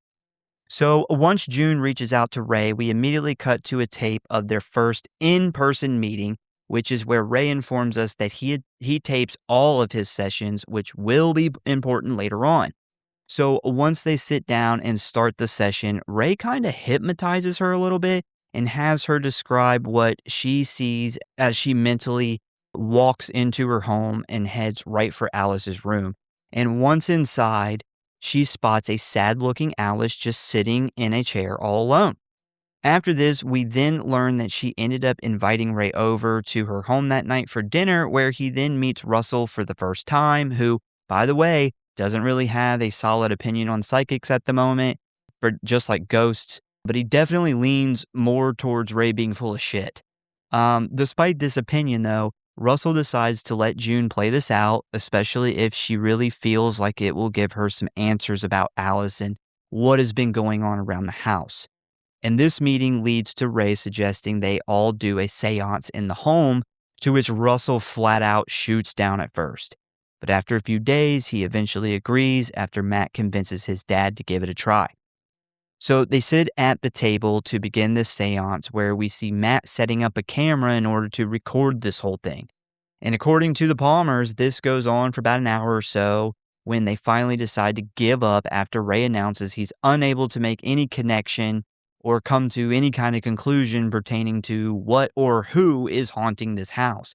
But the very next day, after reviewing the footage of the seance, Matt discovers an image of Alice standing at the end of the hallway perfectly still, looking in their direction, which is such a creepy shot. It's good. Yeah, it's absolutely horrifying. Now, this image rocks the family, to say the least, with Russell then explaining that, unlike the previous video, this one was so detailed there was no denying that it was Alice. Not to mention, even Ray himself was shocked by what he saw, informing the documentary crew that this was actually his first time seeing a real ghost.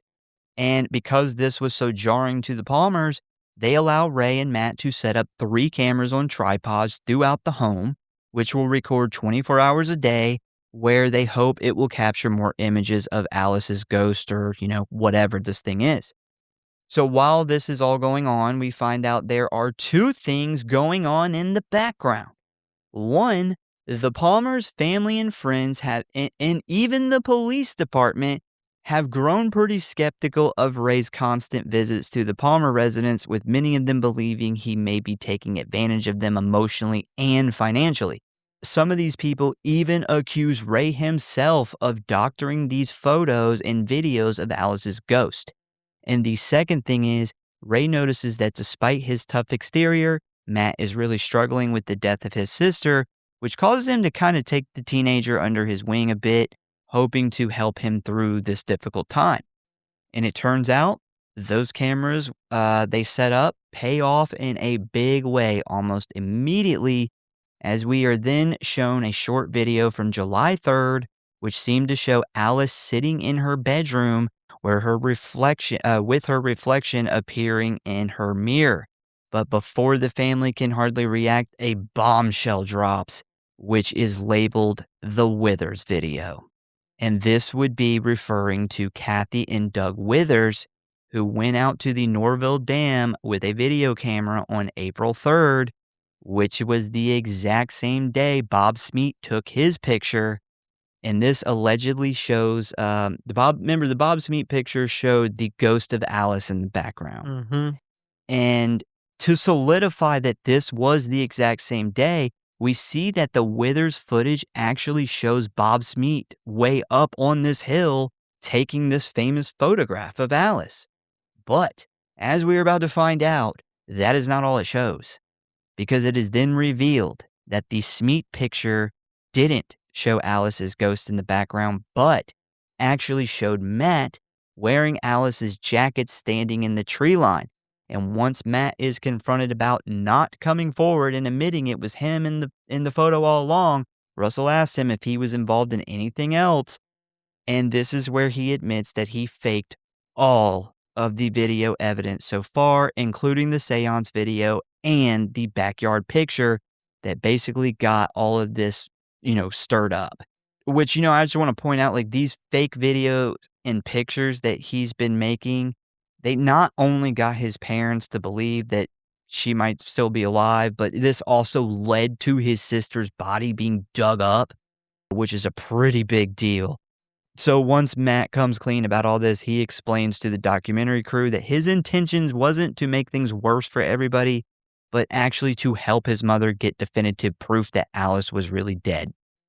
Because remember, she refused to get out of the car. Russell was the only one that identified her. About a month later, she starts to slip into denial. which leads her to accuse Russell of making a mistake, and this eventually leads to Alice being dug up. And Matt figures if he could solve this problem by showing June Alice's ghost, this would prove to her that Alice is dead. And, once June has some kind of physical proof of this, maybe she could move, she could start to heal. And I can understand his mindset, it Well, was still fucked up what he did, but I kinda get it. he also, you know, there is a lot of, like, paranormal stuff with no proof that is happening around the household immediately after her death.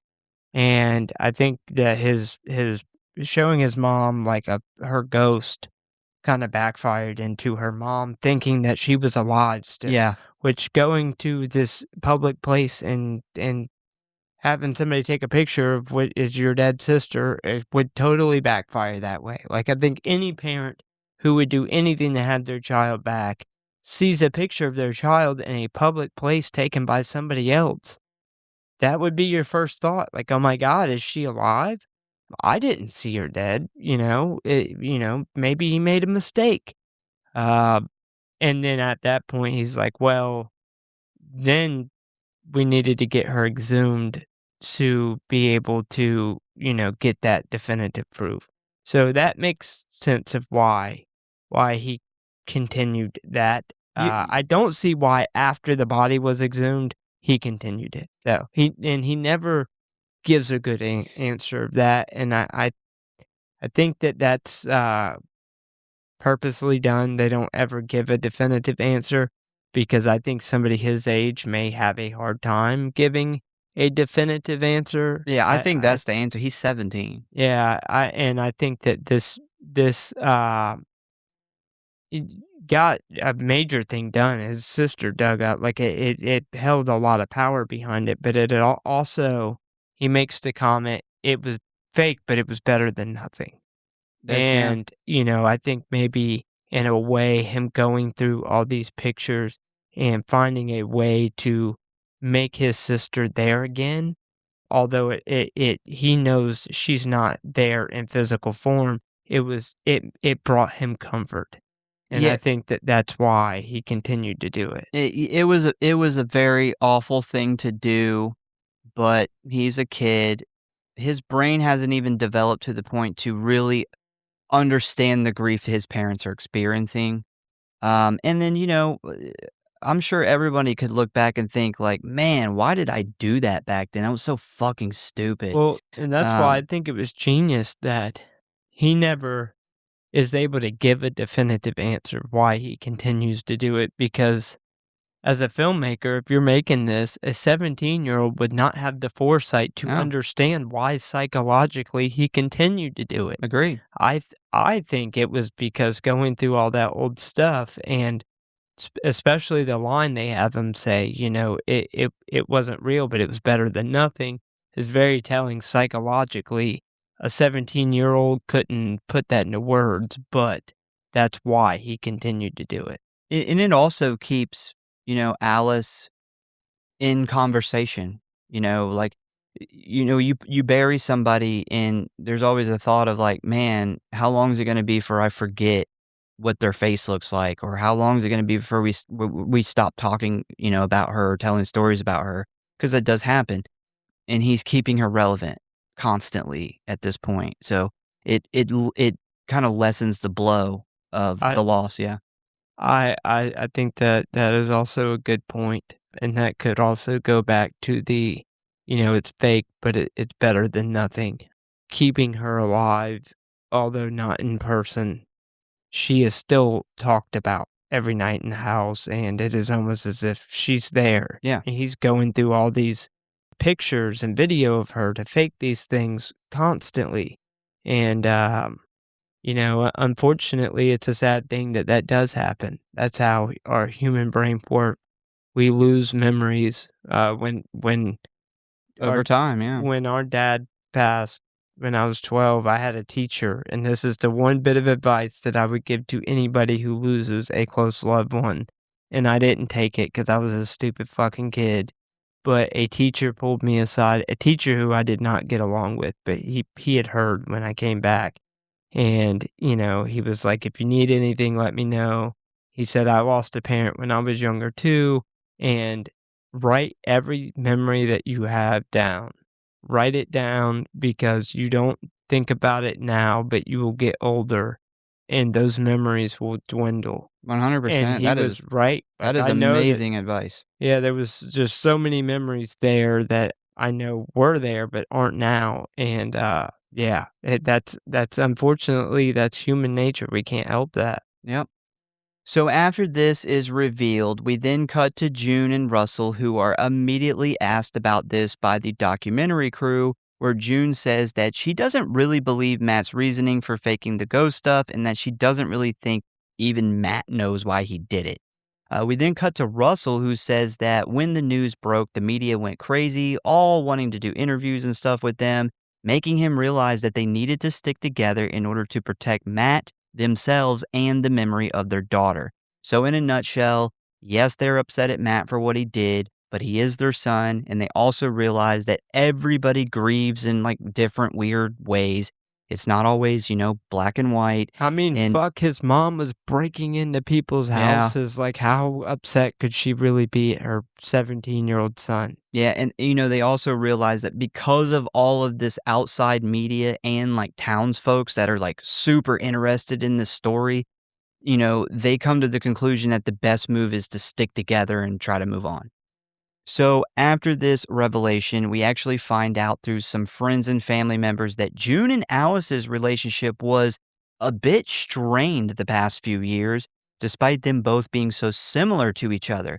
And as we dive further into this, we discovered that there has always been a similar issue between June and her mother, Iris, with Iris admitting she was never fully able to give herself over to motherhood, which seems to have been June's issue with Alice as well, which is a big part of why June now just can't let Alice go, which is just so fucking sad, man. Like there Shit, are parents out there that have a hard time.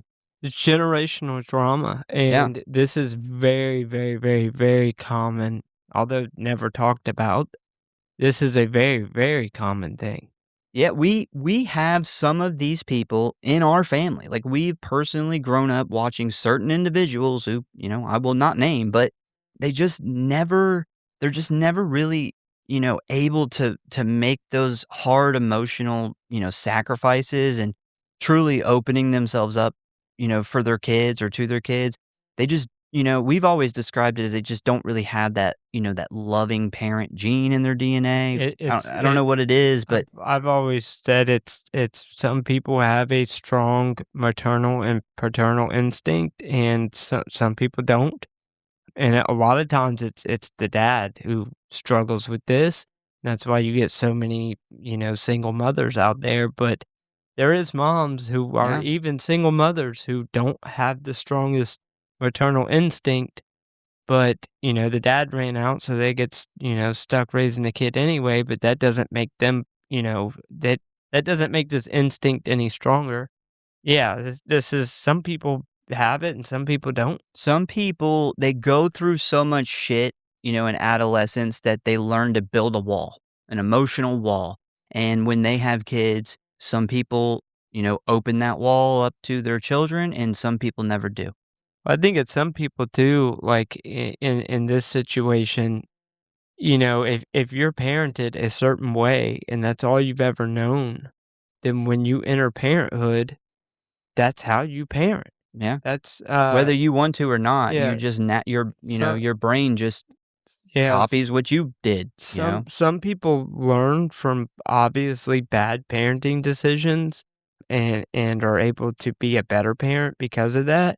But I would say 9 times out of 10, people fall right back into the stuff that, made their childhood not very great. Yeah. And, we've seen that firsthand as well. Uh-huh. I know what you're referencing. But anyway, this leads June to admit that she held a lot back as Alice grew older, leading her to question if Alice died knowing how much she really loved her, which is like, just super fucking sad. So after looking into 3 generations of questionable motherhood, we then cut to Matt and Ray's road trip, which takes place between August 19th and the 22nd. And while watching Ray meet with all of these sad and, sick people that are just looking for some kind of answers in life, it finally hits Matt that he will never get the opportunity to speak to his sister again. This might sound kind of weird to some people that it would take that long to kind of set in, but like I remember it was like 2 years before it really set in that I would never, speak to my dad again. I was really kind of blown away by how long it really took to kick in. And what's weird was, like, there was nothing particularly memorable about that day or that situation that would explain why it kicked in right then. It just kinda hit me out of nowhere, and, like, I might have been thinking about him or something reminded me of him, but I don't really call I just very much remember the feeling of, when I finally I fully realized it. And another really interesting thing is the actor who plays Russell, David Pledger, his dad died when he was 13, and he said that it didn't kick in till he was 17, that he Mm. experienced that himself, which he obviously used a lot of that in this performance. Yeah, everybody grieves differently. I'll say I was 12, and when I found out, that was my first thought. Like, I was devastated. That it hit me immediately. It was never something that hit me later on, but, everybody grieves differently. Yeah, it's weird 'cause, like, my frontal cortex, the information part of my brain knew what had happened, could put it together, but the emotional part of my brain couldn't. And Yeah. it took 2 years for my emotional part to catch up with the reality that would have occurred. And, I did think it was interesting that, this actor in this movie had a very similar event in his life, and it also took years. But yeah, that I just thought it was really interesting connection. Now, despite Mac tricking everybody before, he still felt like something weird was in the house.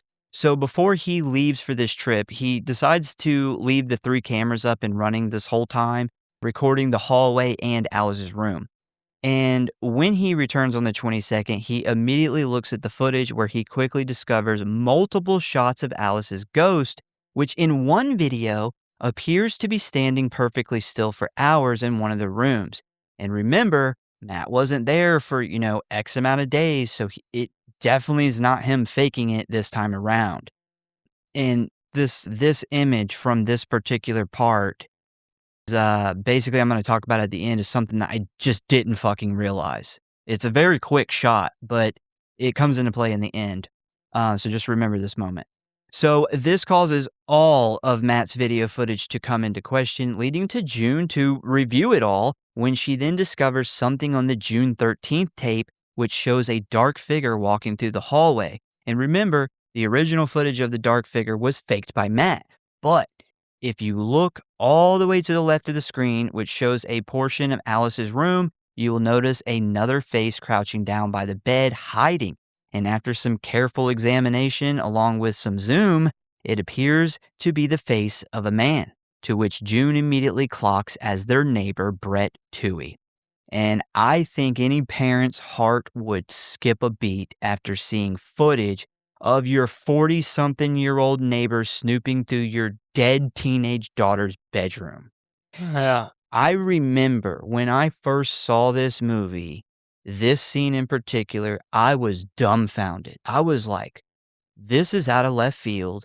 Where the fuck are we going with this story? Well, this is part of, the being a good documentary filmmaker is letting these things trickle out You don't see as this you go. coming, yeah. Yeah, I do wanna go back to whenever Ray and Matthew are on their road trip. They're showing a lot of, Matthew and Alice's old footage, or the old footage Matthew has of Alice, like these old home videos and stuff, and one of the bits of footage is him going into a room, and she's sitting there, and she's, like, like, messing around on her desk, and she's on her phone, and she looks over and sees him recording her, Yeah. and she snaps and runs at him. She's Now sharpening a pencil. yeah, now go back to her dad when Yep. he sees the ghost of Alice for the first time, and it is something that's not made obvious at all. I didn't catch it until, like, the 5th watch, but how much of him seeing that footage when he was reminiscing his daughter's death and his grief combined in his brain Like a during that subconscious, moment yeah. when he was in her room, the fact that he thinks he's seen her ghost, but what played out was the exact thing that's on this video that he had obviously watched after her death at some point, and it shows us that he didn't really see her ghost charge him, and he was putting the memory a memory that he had seen in a video of her, and in his grief, he could not determine what was real and what was not. It's a good So bad that it scared him. I mean, that's a good like, I personally think, because I don't wanna go into it a ton, but we do discover there's some time stuff here later.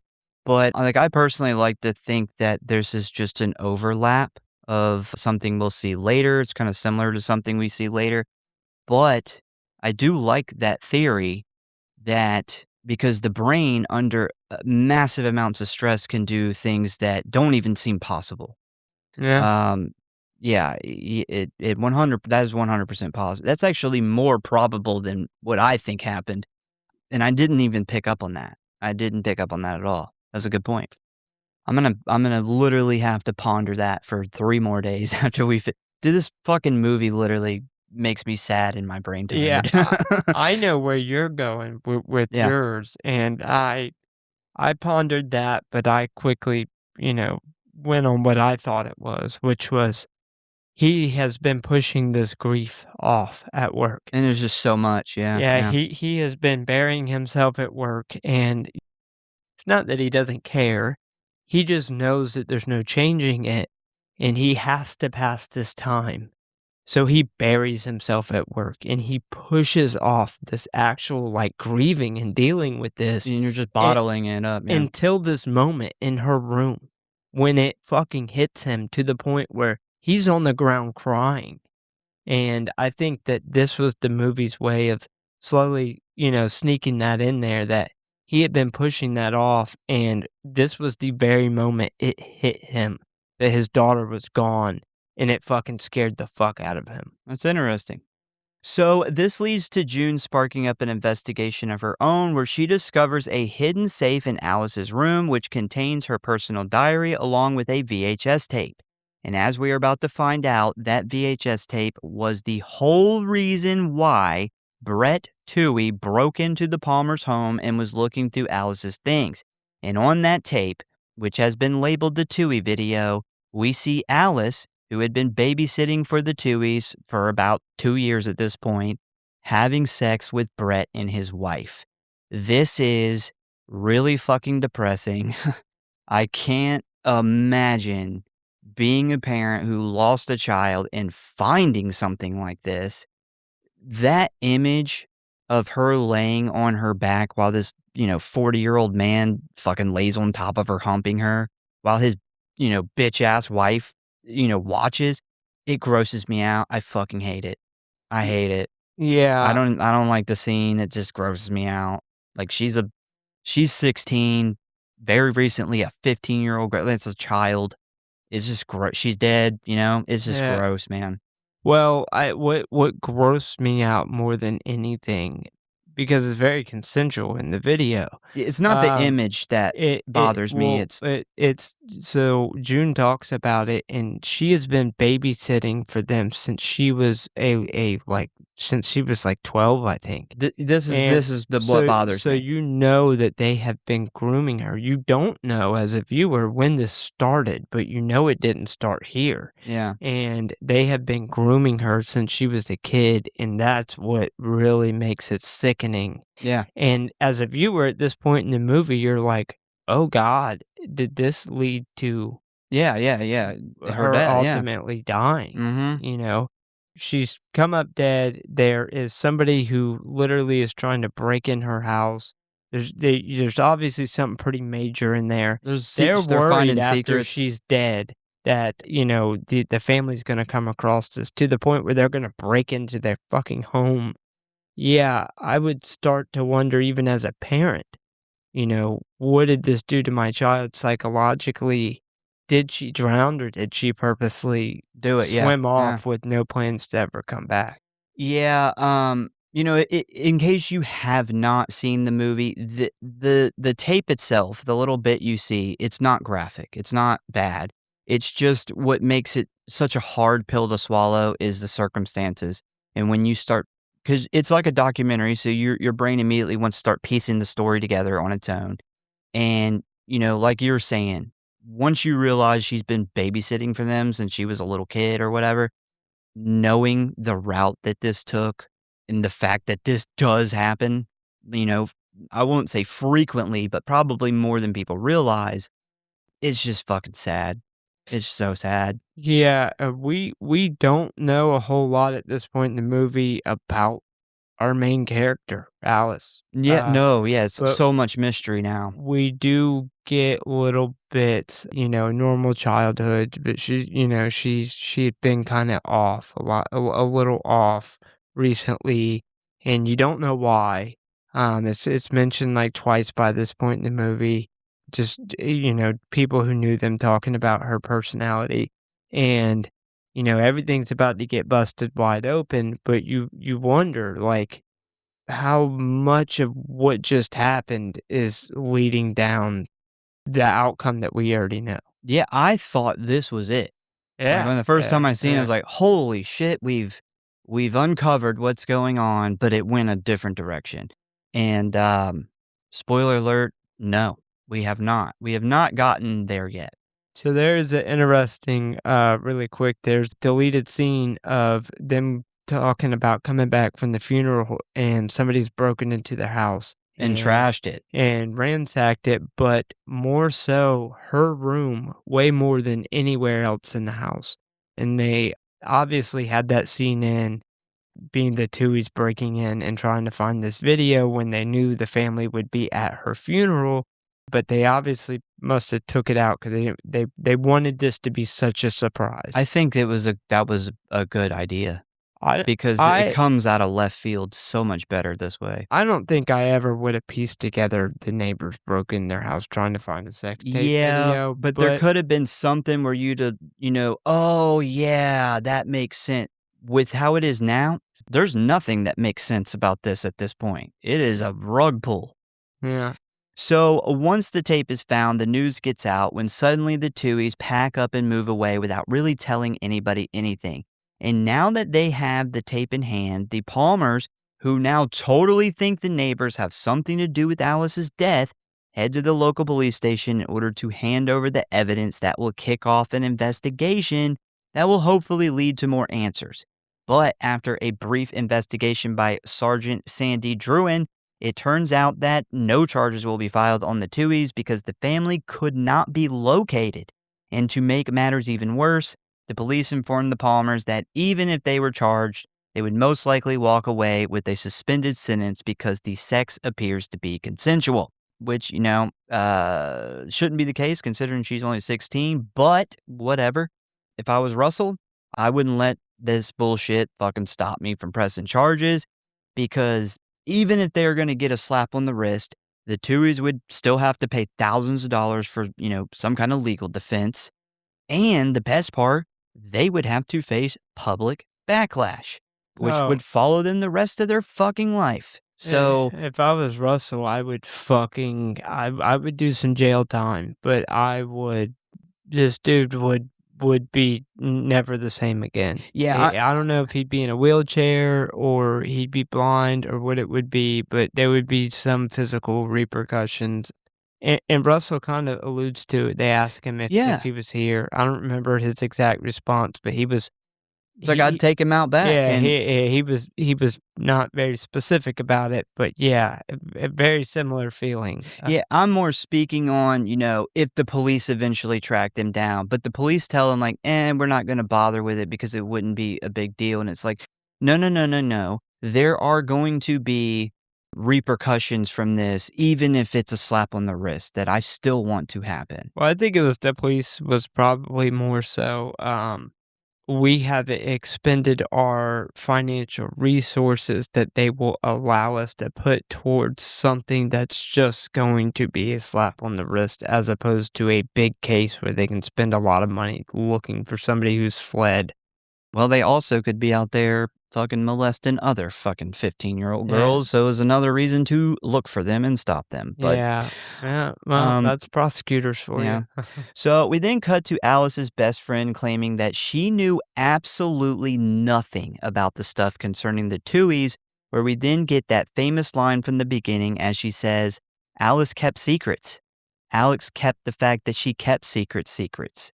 She then goes on to say that after the fact, she realizes that she knew one version of Alice, her mom probably knew another version of Alice, and so on. Which, in certain doses, that could be kind of said about almost anybody.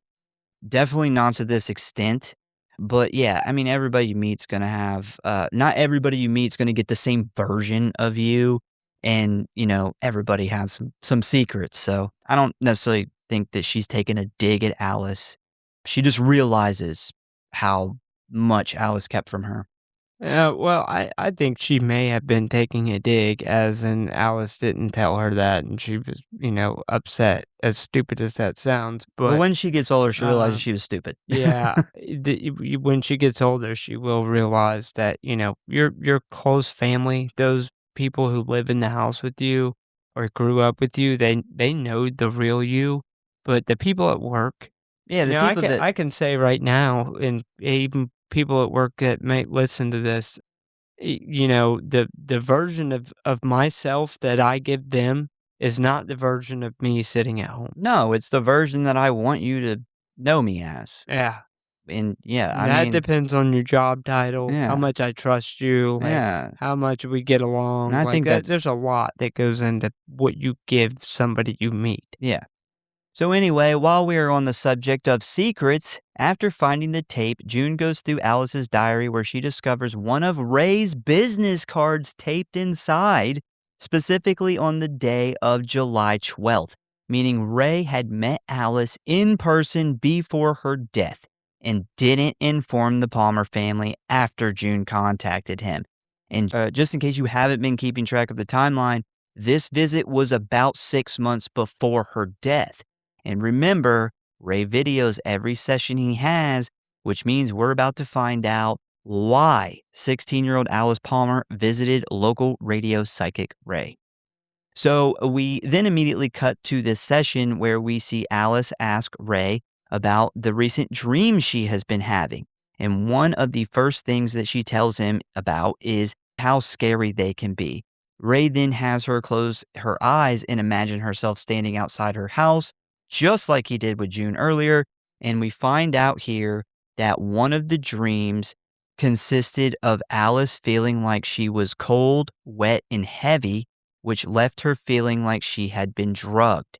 And when she would get out of bed, those feelings not only didn't go away, but seemed to intensify as time went on, leaving her feeling very sick, confused, and scared, which, of course, like any child, caused her to seek the comfort of her mother. She then stumbles her way down the hallway and into her parents' bedroom, where she would then stand there at the foot of the bed. But before she could call for June, she would be suddenly hit with this intense sadness. That sadness would quickly turn to a paralyzing fear, where she would always come to the conclusion that there was nothing more her family could do to help her. And this, of course, caused her to feel utterly alone and sad, affecting every single part of her life, including her body and the way things looked, which, according to her, just felt wrong. And as she thought about this more and more, she comes to the conclusion that there was something deep down wrong with her, which then leads to her breaking down and crying right there at the foot of her parents' bed.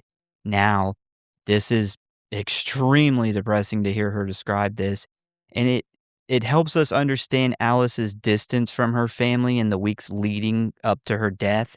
There's a lot to unpack here, but most importantly, if you remember earlier in the film, June has this same fucking dream, but it is from June's perspective, where she sees Alice soaking wet, walking from her room towards June, down the hallway, where Alice eventually ends up at the foot of this bed and proceeds to just stand there for hours. This is why June walked the fucking neighborhood and burglarized people. um, so basically, what has happened here is Alice was dreaming about her death and what the afterlife would or could be for her, which is why she realizes that in the dream, her parents wouldn't be able to help her anymore because she's dead at this W point. but we need to put this in context here. Alice does not know that she is dreaming about her death. She is waking up wet and cold and going to her mom for help, and before she wakes her mom up, she's hit with this overwhelming feeling that Well, there's nothing her family can do for her, and she's there's not. just when she visited him 6 months prior on this visit, she is not aware that she is visiting him or that she is telling him about a dream that she was dead in. No, she does She not. has Yeah, right. Yeah, no idea. yeah. That It's is just a a. very important It's context just a here. nightmare. Yeah. She has no idea why, but she had a dream about not being dead, but waking up cold, wet, going to her mom.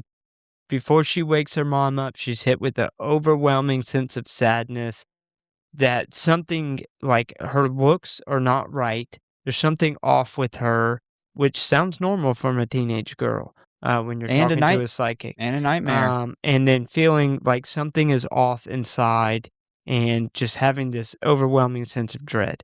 That is very important context that is all the dream was. It's not her dreaming about being dead.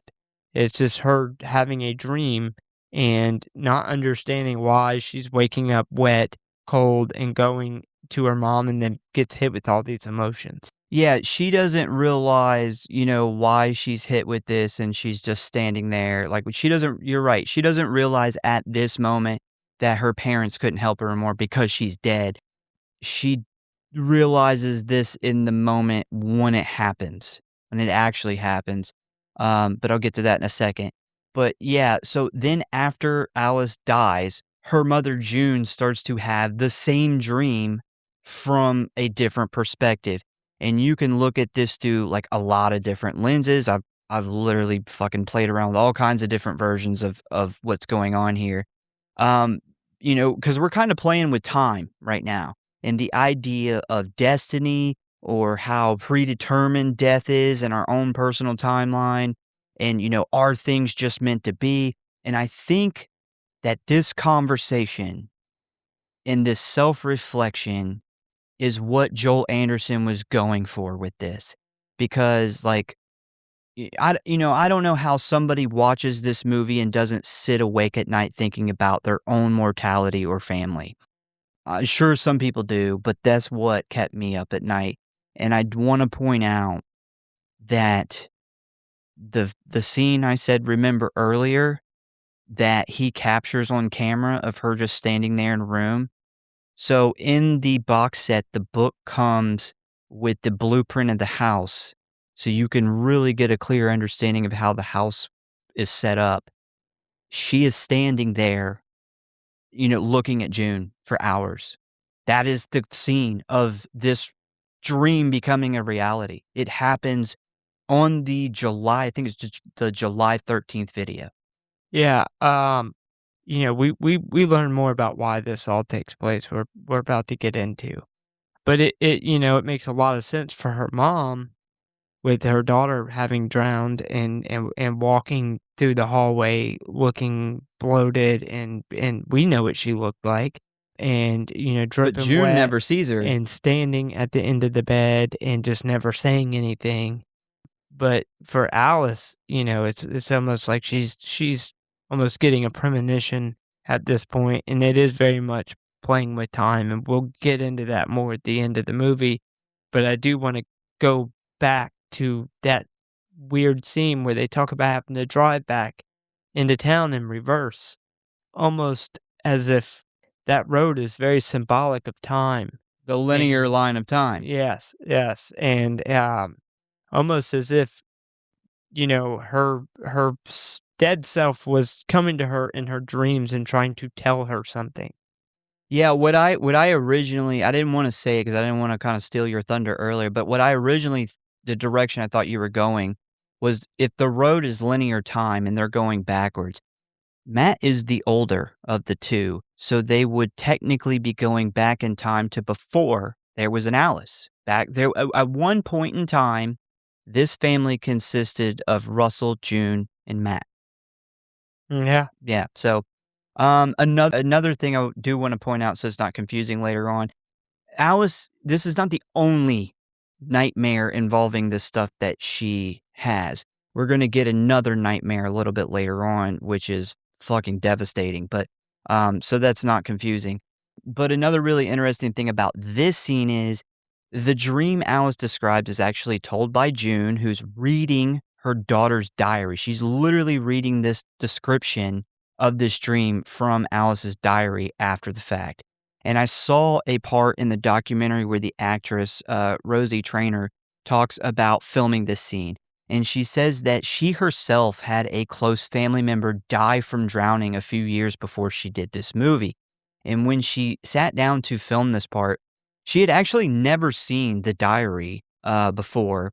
The art department actually handcrafted it for the diary, and the first time she sees it is during this scene. And it includes this dream dialogue that she's about to read. She had actually never knew the details of this dialogue until this moment. And as she is reading this, horrifying description of Alice standing at the foot of her mother's bed, it brought out, her real feelings from when her family member died years before. And they were feelings that she said she didn't even realize were still there. And because of this emotional reaction that she has while filming this, at least to her, the scene quickly felt very real and very emotional, even to the point where she says that she almost didn't make it through before, getting overwhelmed with sadness and having to stop. Which is why she, appears to have a really hard time getting through it, close to the end of it. And this was, of course, another one take scene, no rehearsals or anything. And I think when you know that, it brings so much more weight to an already very heavy scene. Well, what we're seeing is real, although not in the sense of the movie, but for her, those feelings that she's having are very much real. Yeah, yeah, definitely. So while looking through this diary, June flips the page where she sees that Alice marked the date of her school trip to Lake Mungo. But before we dive into that, I got to do a rewind real quick and touch back on Ray and the Palmers, which I kind of skipped over to talk about the dream. So Ray said that the reason he didn't tell the family about Alice was because he was, one, trying to uphold Alice's right to privacy. If she wanted her family to know she visited Ray, she would have told them. And two, because he knew how troubled Alice was, he wanted to help the family move on, but he assumed that they wouldn't allow him to be involved if they knew about his and Alice's meeting before her death. And according to the family, they were very upset by what they consider him hiding secrets about their dead daughter, with Matt completely stopping all communication between him and Ray, saying that he thought Ray needed the Palmers just as much as the Palmers needed him. So as of right now, the Palmers don't really want anything to do with Ray because they currently feel, very betrayed. Yeah, I think his confidentiality thing is bullshit. She's dead. That goes out True. the Yeah, I window. agree. I don't think that they would I have, would have told him. I don't think that they would have wanted to work with him any less. I Probably feel like more. more, Yeah. yeah, because he had a personal connection with her prior to her death. Yeah, so I think his reasonings are bullshit. Yeah. I do think in the movie sense that, maybe he was he did need them, and he was maybe afraid of this. He didn't want to take the But risk. yeah, He played the safe I bet. think it was, very, very stupid not to tell them immediately. All right, so let's talk about Lake Mungo real quick. Considering this movie's named after this place.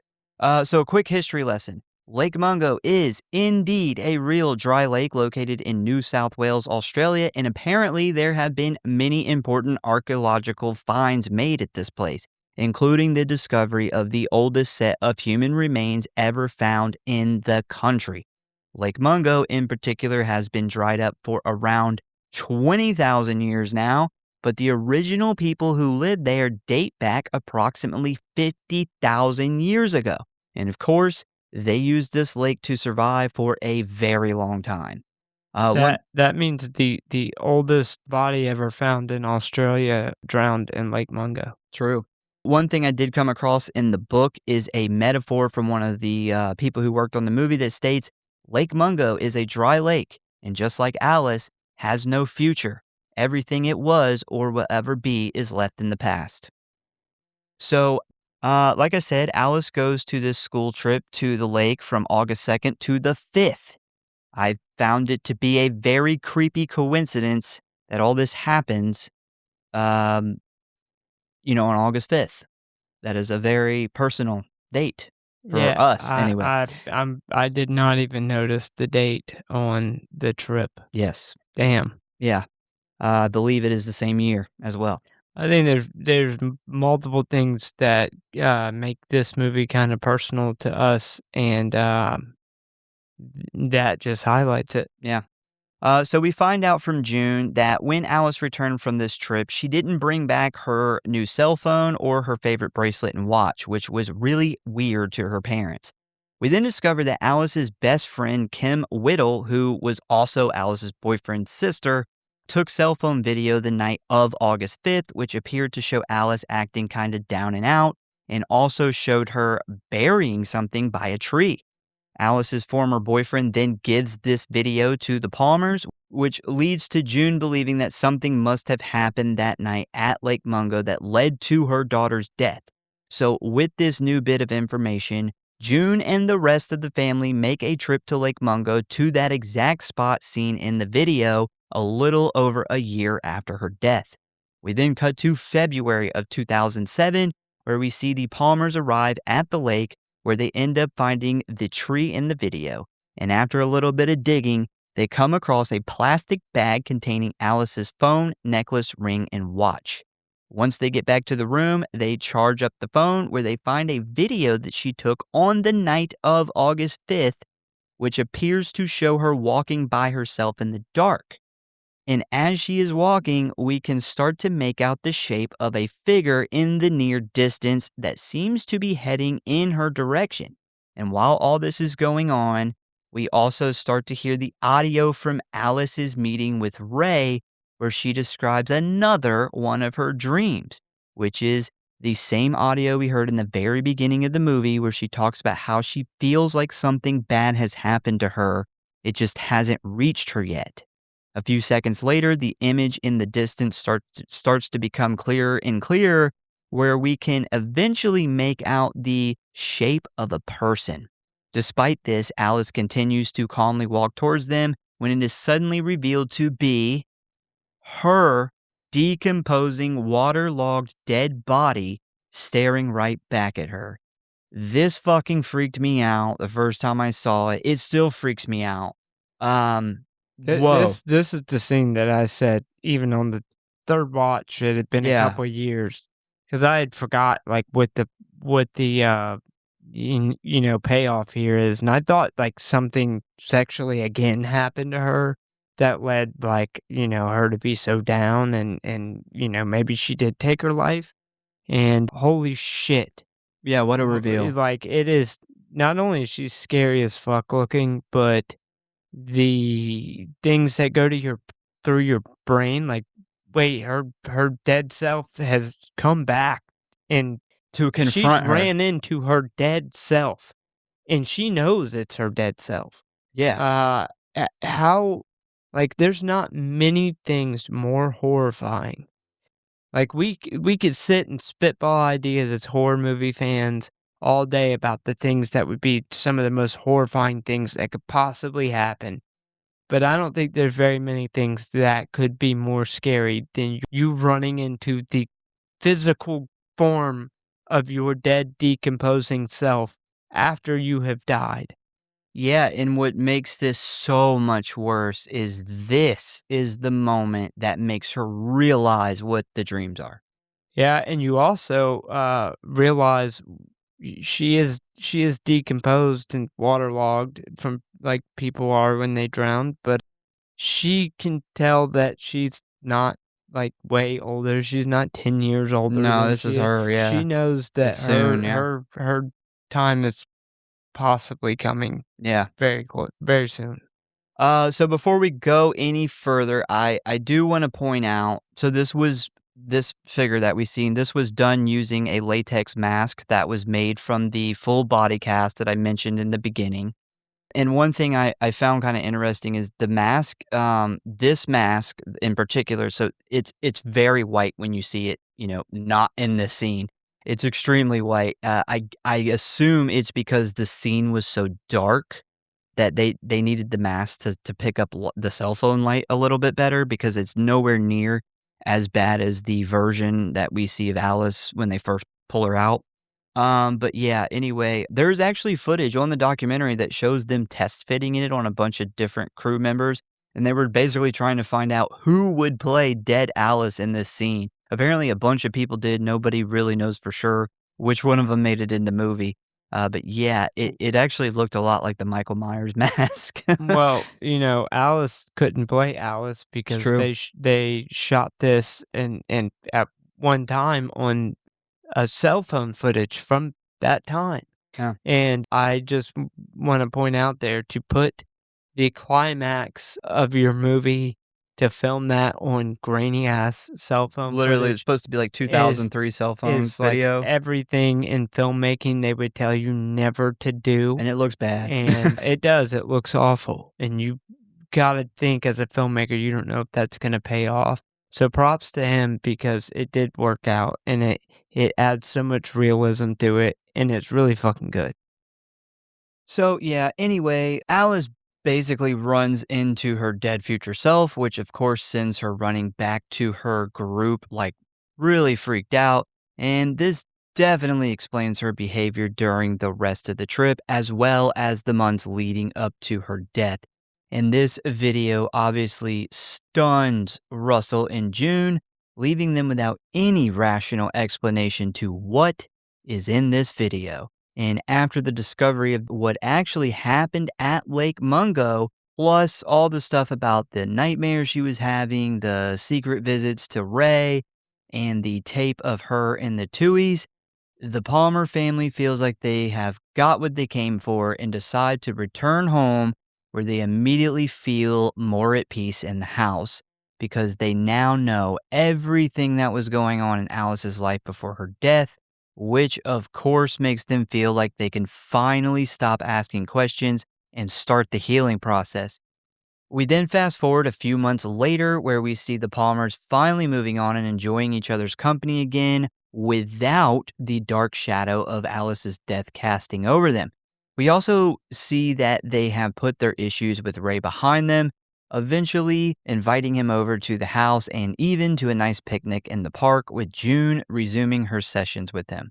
And at this point, the Palmers feel like they have their closure finally, which leads to one last very big decision. They have all decided to collectively move on from this, which includes leaving the last home they shared with their daughter, as we then see them pack up, say goodbye to their friends, and prepare to head back to Melbourne. But we are not quite done yet because we then cut back to Ray's session with Alice, which is intertwined with June's last session with Ray, which appears to show that one of Alice's dreams was her mother doing one last walkthrough of the house before they moved, no longer able to sense her daughter's presence in the home, meaning June has no idea that she is leaving the ghost of Alice stuck in this house as they head back to Melbourne. This is really grim and depressing, but done perfectly when we see this scene played out. Right after we hear this on the tapes, like as June walks through this now empty house doing her walkthrough, we hear Alice's voiceover. She's telling Ray, like, she's trying to get her mom's attention, and she says she has no idea I'm here. And as her mom is leaving, she's, like, still trying to get her attention, but June, you know, no longer feels her presence there, and basically, they are moving on without her.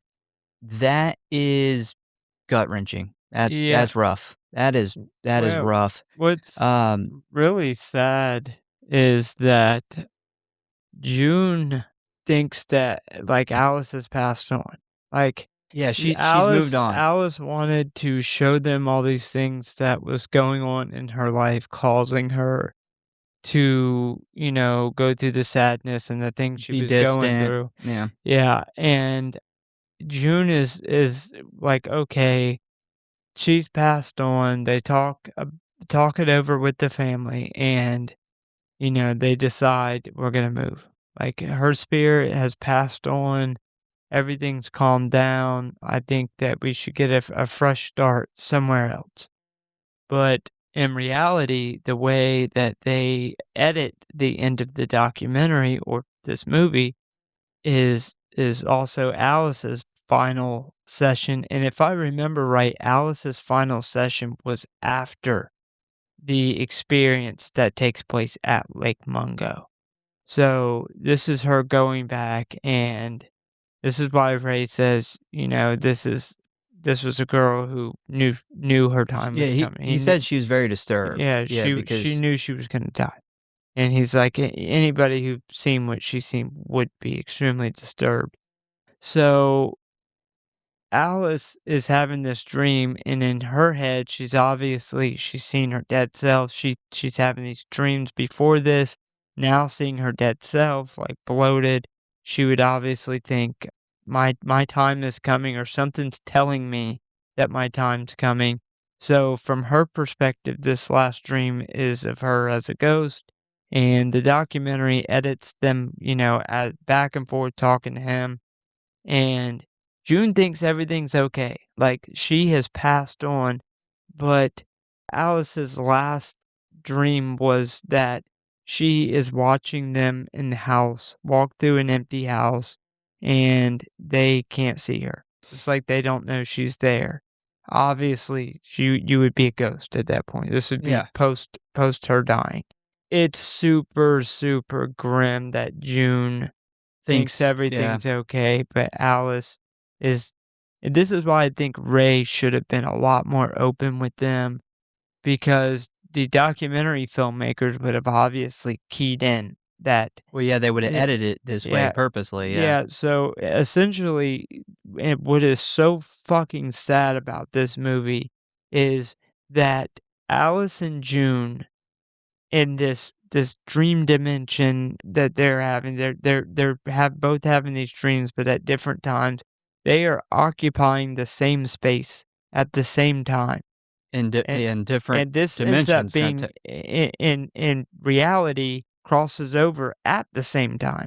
This ends up being a at one point in reality, and they are occupying the same space at the same time and have no idea. Alice's ghost knows. Alice doesn't know when she's explaining to Ray. And if Ray would have been more open, I feel like whenever they put those two sessions together, or he heard June's last session, he would have said, I have to show you this because your last dream that you explained to me is at the house, and it is at the exact same time that Alice's last dream that she explained to me, and Alice is still in that house. Yeah, if I'm Ray, this is probably the one thing I'm not gonna tell her, though, because I would personally, I would just let June believe that the rest of her life, because Well, there's no way she can change it, and it's just gonna fuck her life up. but There's nothing she can do about it. here's my thought. There's many ways you can interpret this. Whether it's your fate is set in stone. Regardless, I feel like Alice's dead self was going back and warning her to try to prevent her death because of the sorrow and the sadness of watching her family leave. And how awful it is. She says in the dream, "I'm cold and I'm wet," how awful, like, being dead is, and then how sad it is that she's watching her mom. Her mom doesn't realize it, and then the last thing she says is, and then she's gone. That's it. It's just empty house. So she never sees her family again as a ghost. So at some point, her dead self is able to go back and warn herself. And I feel like that was in an attempt to avoid and separate the timelines into two separate dimensions where Alice did not die and did not have to go through the shittiness that being a ghost and watching your family leave for the last fucking time would be. Yeah, I personally just look at it as an anomaly. Like, I don't think there's really a reason that she ran in or she had these dreams, which would eventually happen, but after she's dead, she runs into herself in Lake Mungo. I think it's just one of those weird They, paranormal events they that call have no reason. They have no and explanation. There was nothing that could be done. well, But this is a really cool movie where you can go. There's no set one thing that we know it is. It's really how you take it. her mom explains it really well, and Ray as maybe it was just her mom, but as this was a premonition and it was an omen, and it was just one of those fucked up things that happened to Yeah, her, yeah. and if you watch the movie and you watch how the ending plays out, you realize that June thinks that she's passed over. Yeah, June she thinks she's moved June on, has yeah. no idea. So for her to see it as a omen, it was just an omen. She wouldn't see it from the perspective of Alice is still in that house, and obviously her ghost would go back and try to prevent her death, so she doesn't have to go through this. Her calling it just an omen, but we've got it figured out, and she's passed over now and we can all be happy. When in reality, that's not the case at all. Like her ghost had to have made some type of effort to be at this lake that she had never been at this camp, and to run into her. Like it's there's no perfect No, explanation there's to it. not. There's definitely not, but man, it is so fucking sad. Very, very bleak ending here. So after they drive off, we then get the picture that we saw in the very beginning of the movie. And it shows Russell, June, and Matt all standing in front of the house on their last day. But as the camera zooms into the window, right over June's left shoulder, it is revealed that the ghost of Alice is standing there watching them. And as the credits roll, we get a bunch of the video and photos that we saw throughout the film that reveal that Alice was indeed there the whole entire time, including all the shit that Mac faked. And that's the end of the movie. And it's like it literally pulls it just when you think it couldn't pull the rug out more, it pulls the rug out more. And you're like, oh. And if you go back, which at least I'm pretty sure you have. I know I I did. watched it I like watched four it times in the last 2 months. knowing where her Yeah. ghost actually is in the pictures. They're in there the whole movie. You just don't notice them. And I love that because I was really worried that they were gonna like take them out for when they show them throughout the movie, so you didn't figure it out too early. But they don't. She's really there. It's like a real ghost picture. She's really there. You just have to spot her, and Well, it's hard. they It's tricky, but the producers did talk about they do use a little bit of trickery in hiding it. Like in particular, the yard picture. In the credits, they zoom in on her in the corner of the yard and she's there and it's super fucking sad. But when you watch the movie, it's really dark. You would have to be able to zoom in on the picture to really be able to tell what's there.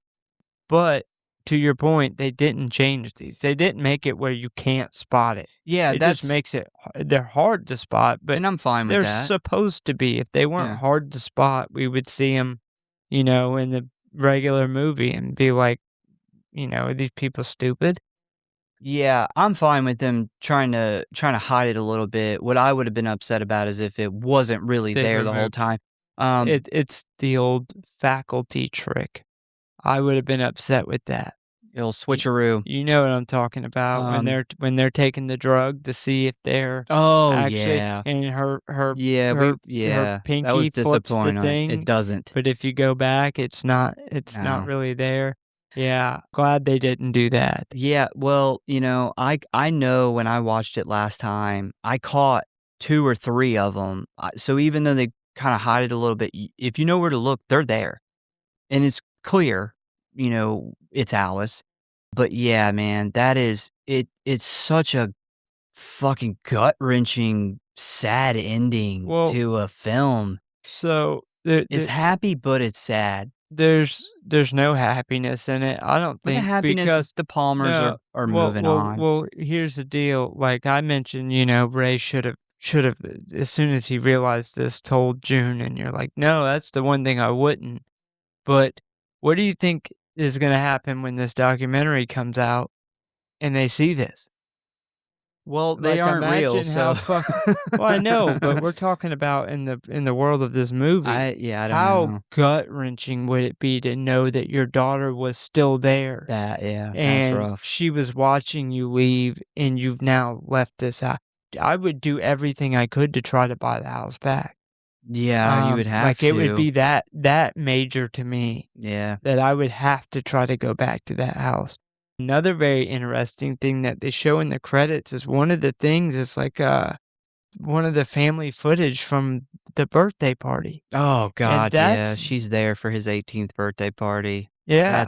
That was probably the picture that kinda hit me the hardest. Yeah, and Um, it's super creepy, and then the final picture is her as a child, yeah. and I paused and looked, and I could not find there is, like, a spot in the back where it could be a ghost, but it's very, like, it doesn't look outlandishly like, yes, that's 100% something in the door behind her, but if that is the case, that goes back to the timeline in death not being linear at all. It's Yeah. obviously not linear because she's able to go back.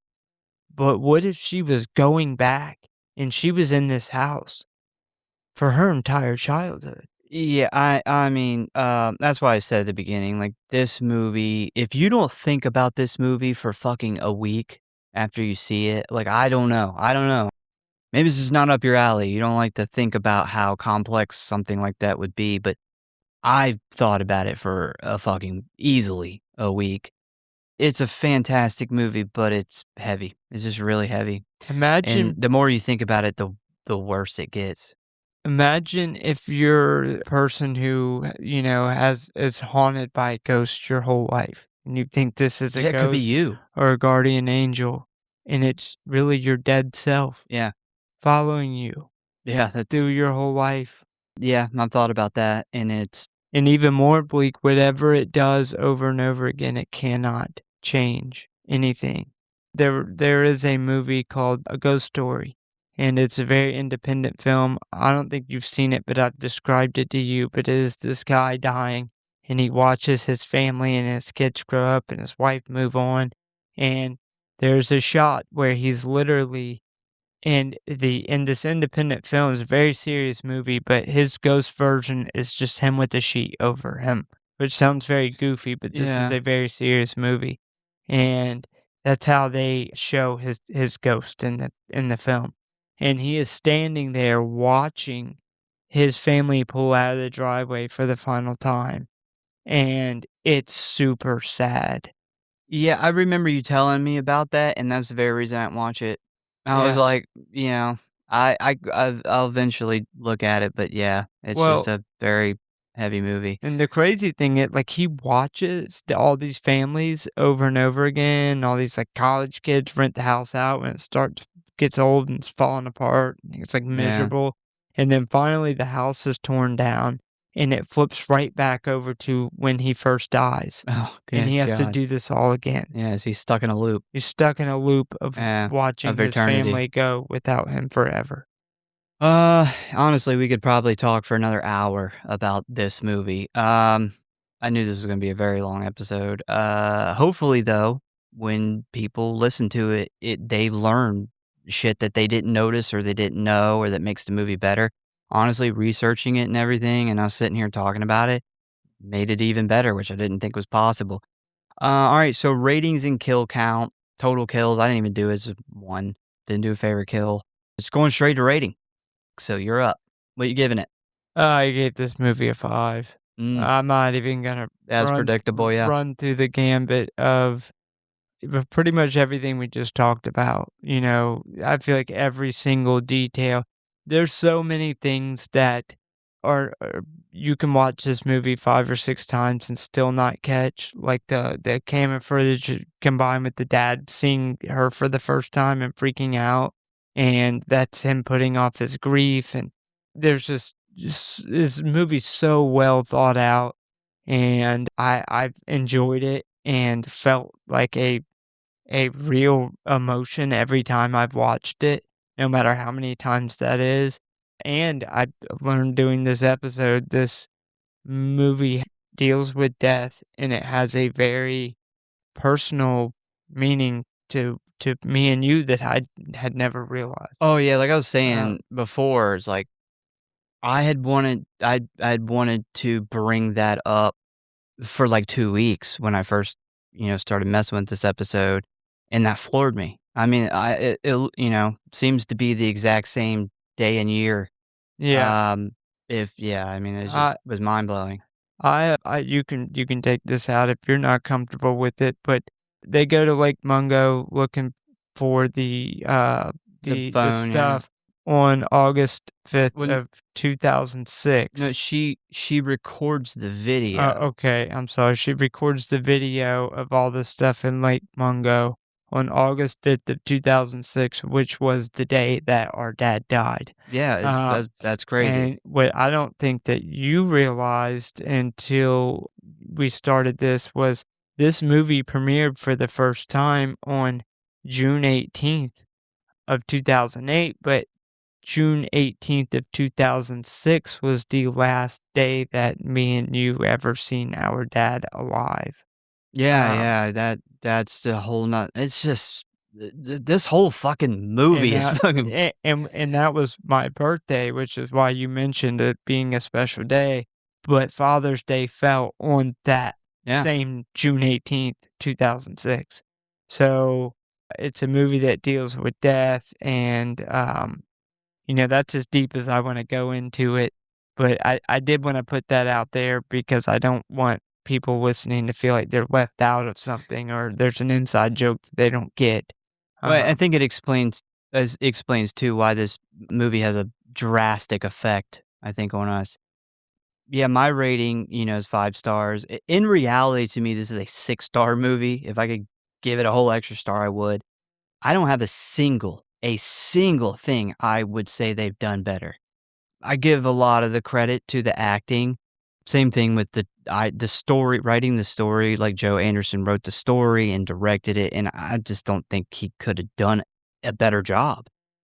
It's a brilliant movie. I don't even possess the words in my vocabulary to describe how well thought out this movie is and well acted it is. I've shown this movie to a few people, and one of them really enjoys, good, documentaries, especially like true crime or mystery documentaries.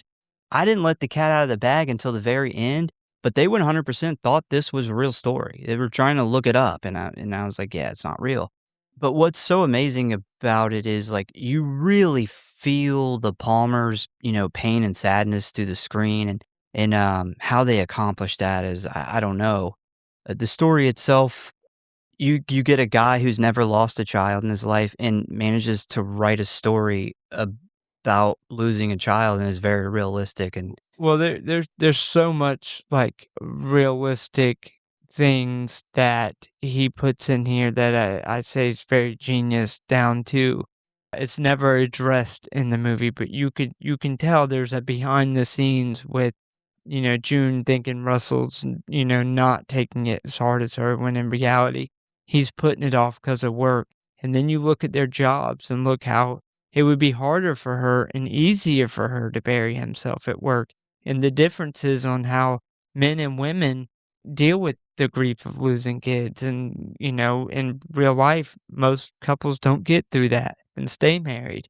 The brother and him down to the small details of him not ever giving a true reason of why he couldn't explain why he continued to do the pictures when in reality a 17-year-old would never be able to put that actually into words of why he did that. He wouldn't know why he continued. It was just comfortable to him. There is just countless things in this. The Ray's first interaction with the girl is a girl who knows she's going to die, and he has to comfort her. And this story is about a girl who is confronted with her dead self and knows she's going to die, and that's why she goes to Ray. Those are details that are Well, never captured by most people. well, another thing about that whole part is he literally when we first see him meet that, like, random lady who's dying, he comforts her by telling her, like, death is not really death, it's just the start of something else. Alice is afterlife stuck in that house is the start of something else for her, and, yeah, I mean, It's not comfort at we're all we're either, you but yeah. we're probably gonna have to, like, revisit this movie in 2 years because I'm sure there's gonna be more stuff that we discover. I don't think we've uncovered everything yet. I wish we would've had more time. Yeah, This is the I problem with, I watched this movie, like I said, 4 or 5 times in the past 2 months, and, I still it was discovering stuff on a deep dive in the last time I watched it, so and there was stuff you pointed out that I didn't catch, so yeah, this is just one of those movies, and, those movies aren't for everybody. Like, no, no. Brooke fell asleep 3 times. This is why I watched this movie so many times before we decided to You cover gotta it. pay attention. She Yeah. fell asleep, like, multiple times because the ghost stuff didn't start fast enough. Yeah. She's one that wants to, like, action to start right away. So, maybe not for everybody, but it was just such a genius written movie. If you really like movies that you gotta think about, this is one, and I think it's honestly one of the most horrifying movies,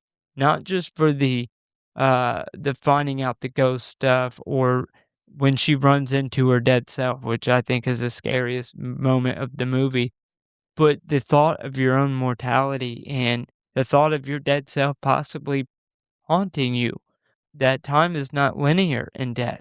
Like, if this doesn't make you think about your own mortality, it's crazy because I don't see how you couldn't. Yeah, that's what I And was saying earlier, and you made the comparison to The Long Walk and that whole thing being a metaphor for life and mhm. knowing that you're going to die. You have these loved ones and these friends, and you know it's all gonna end.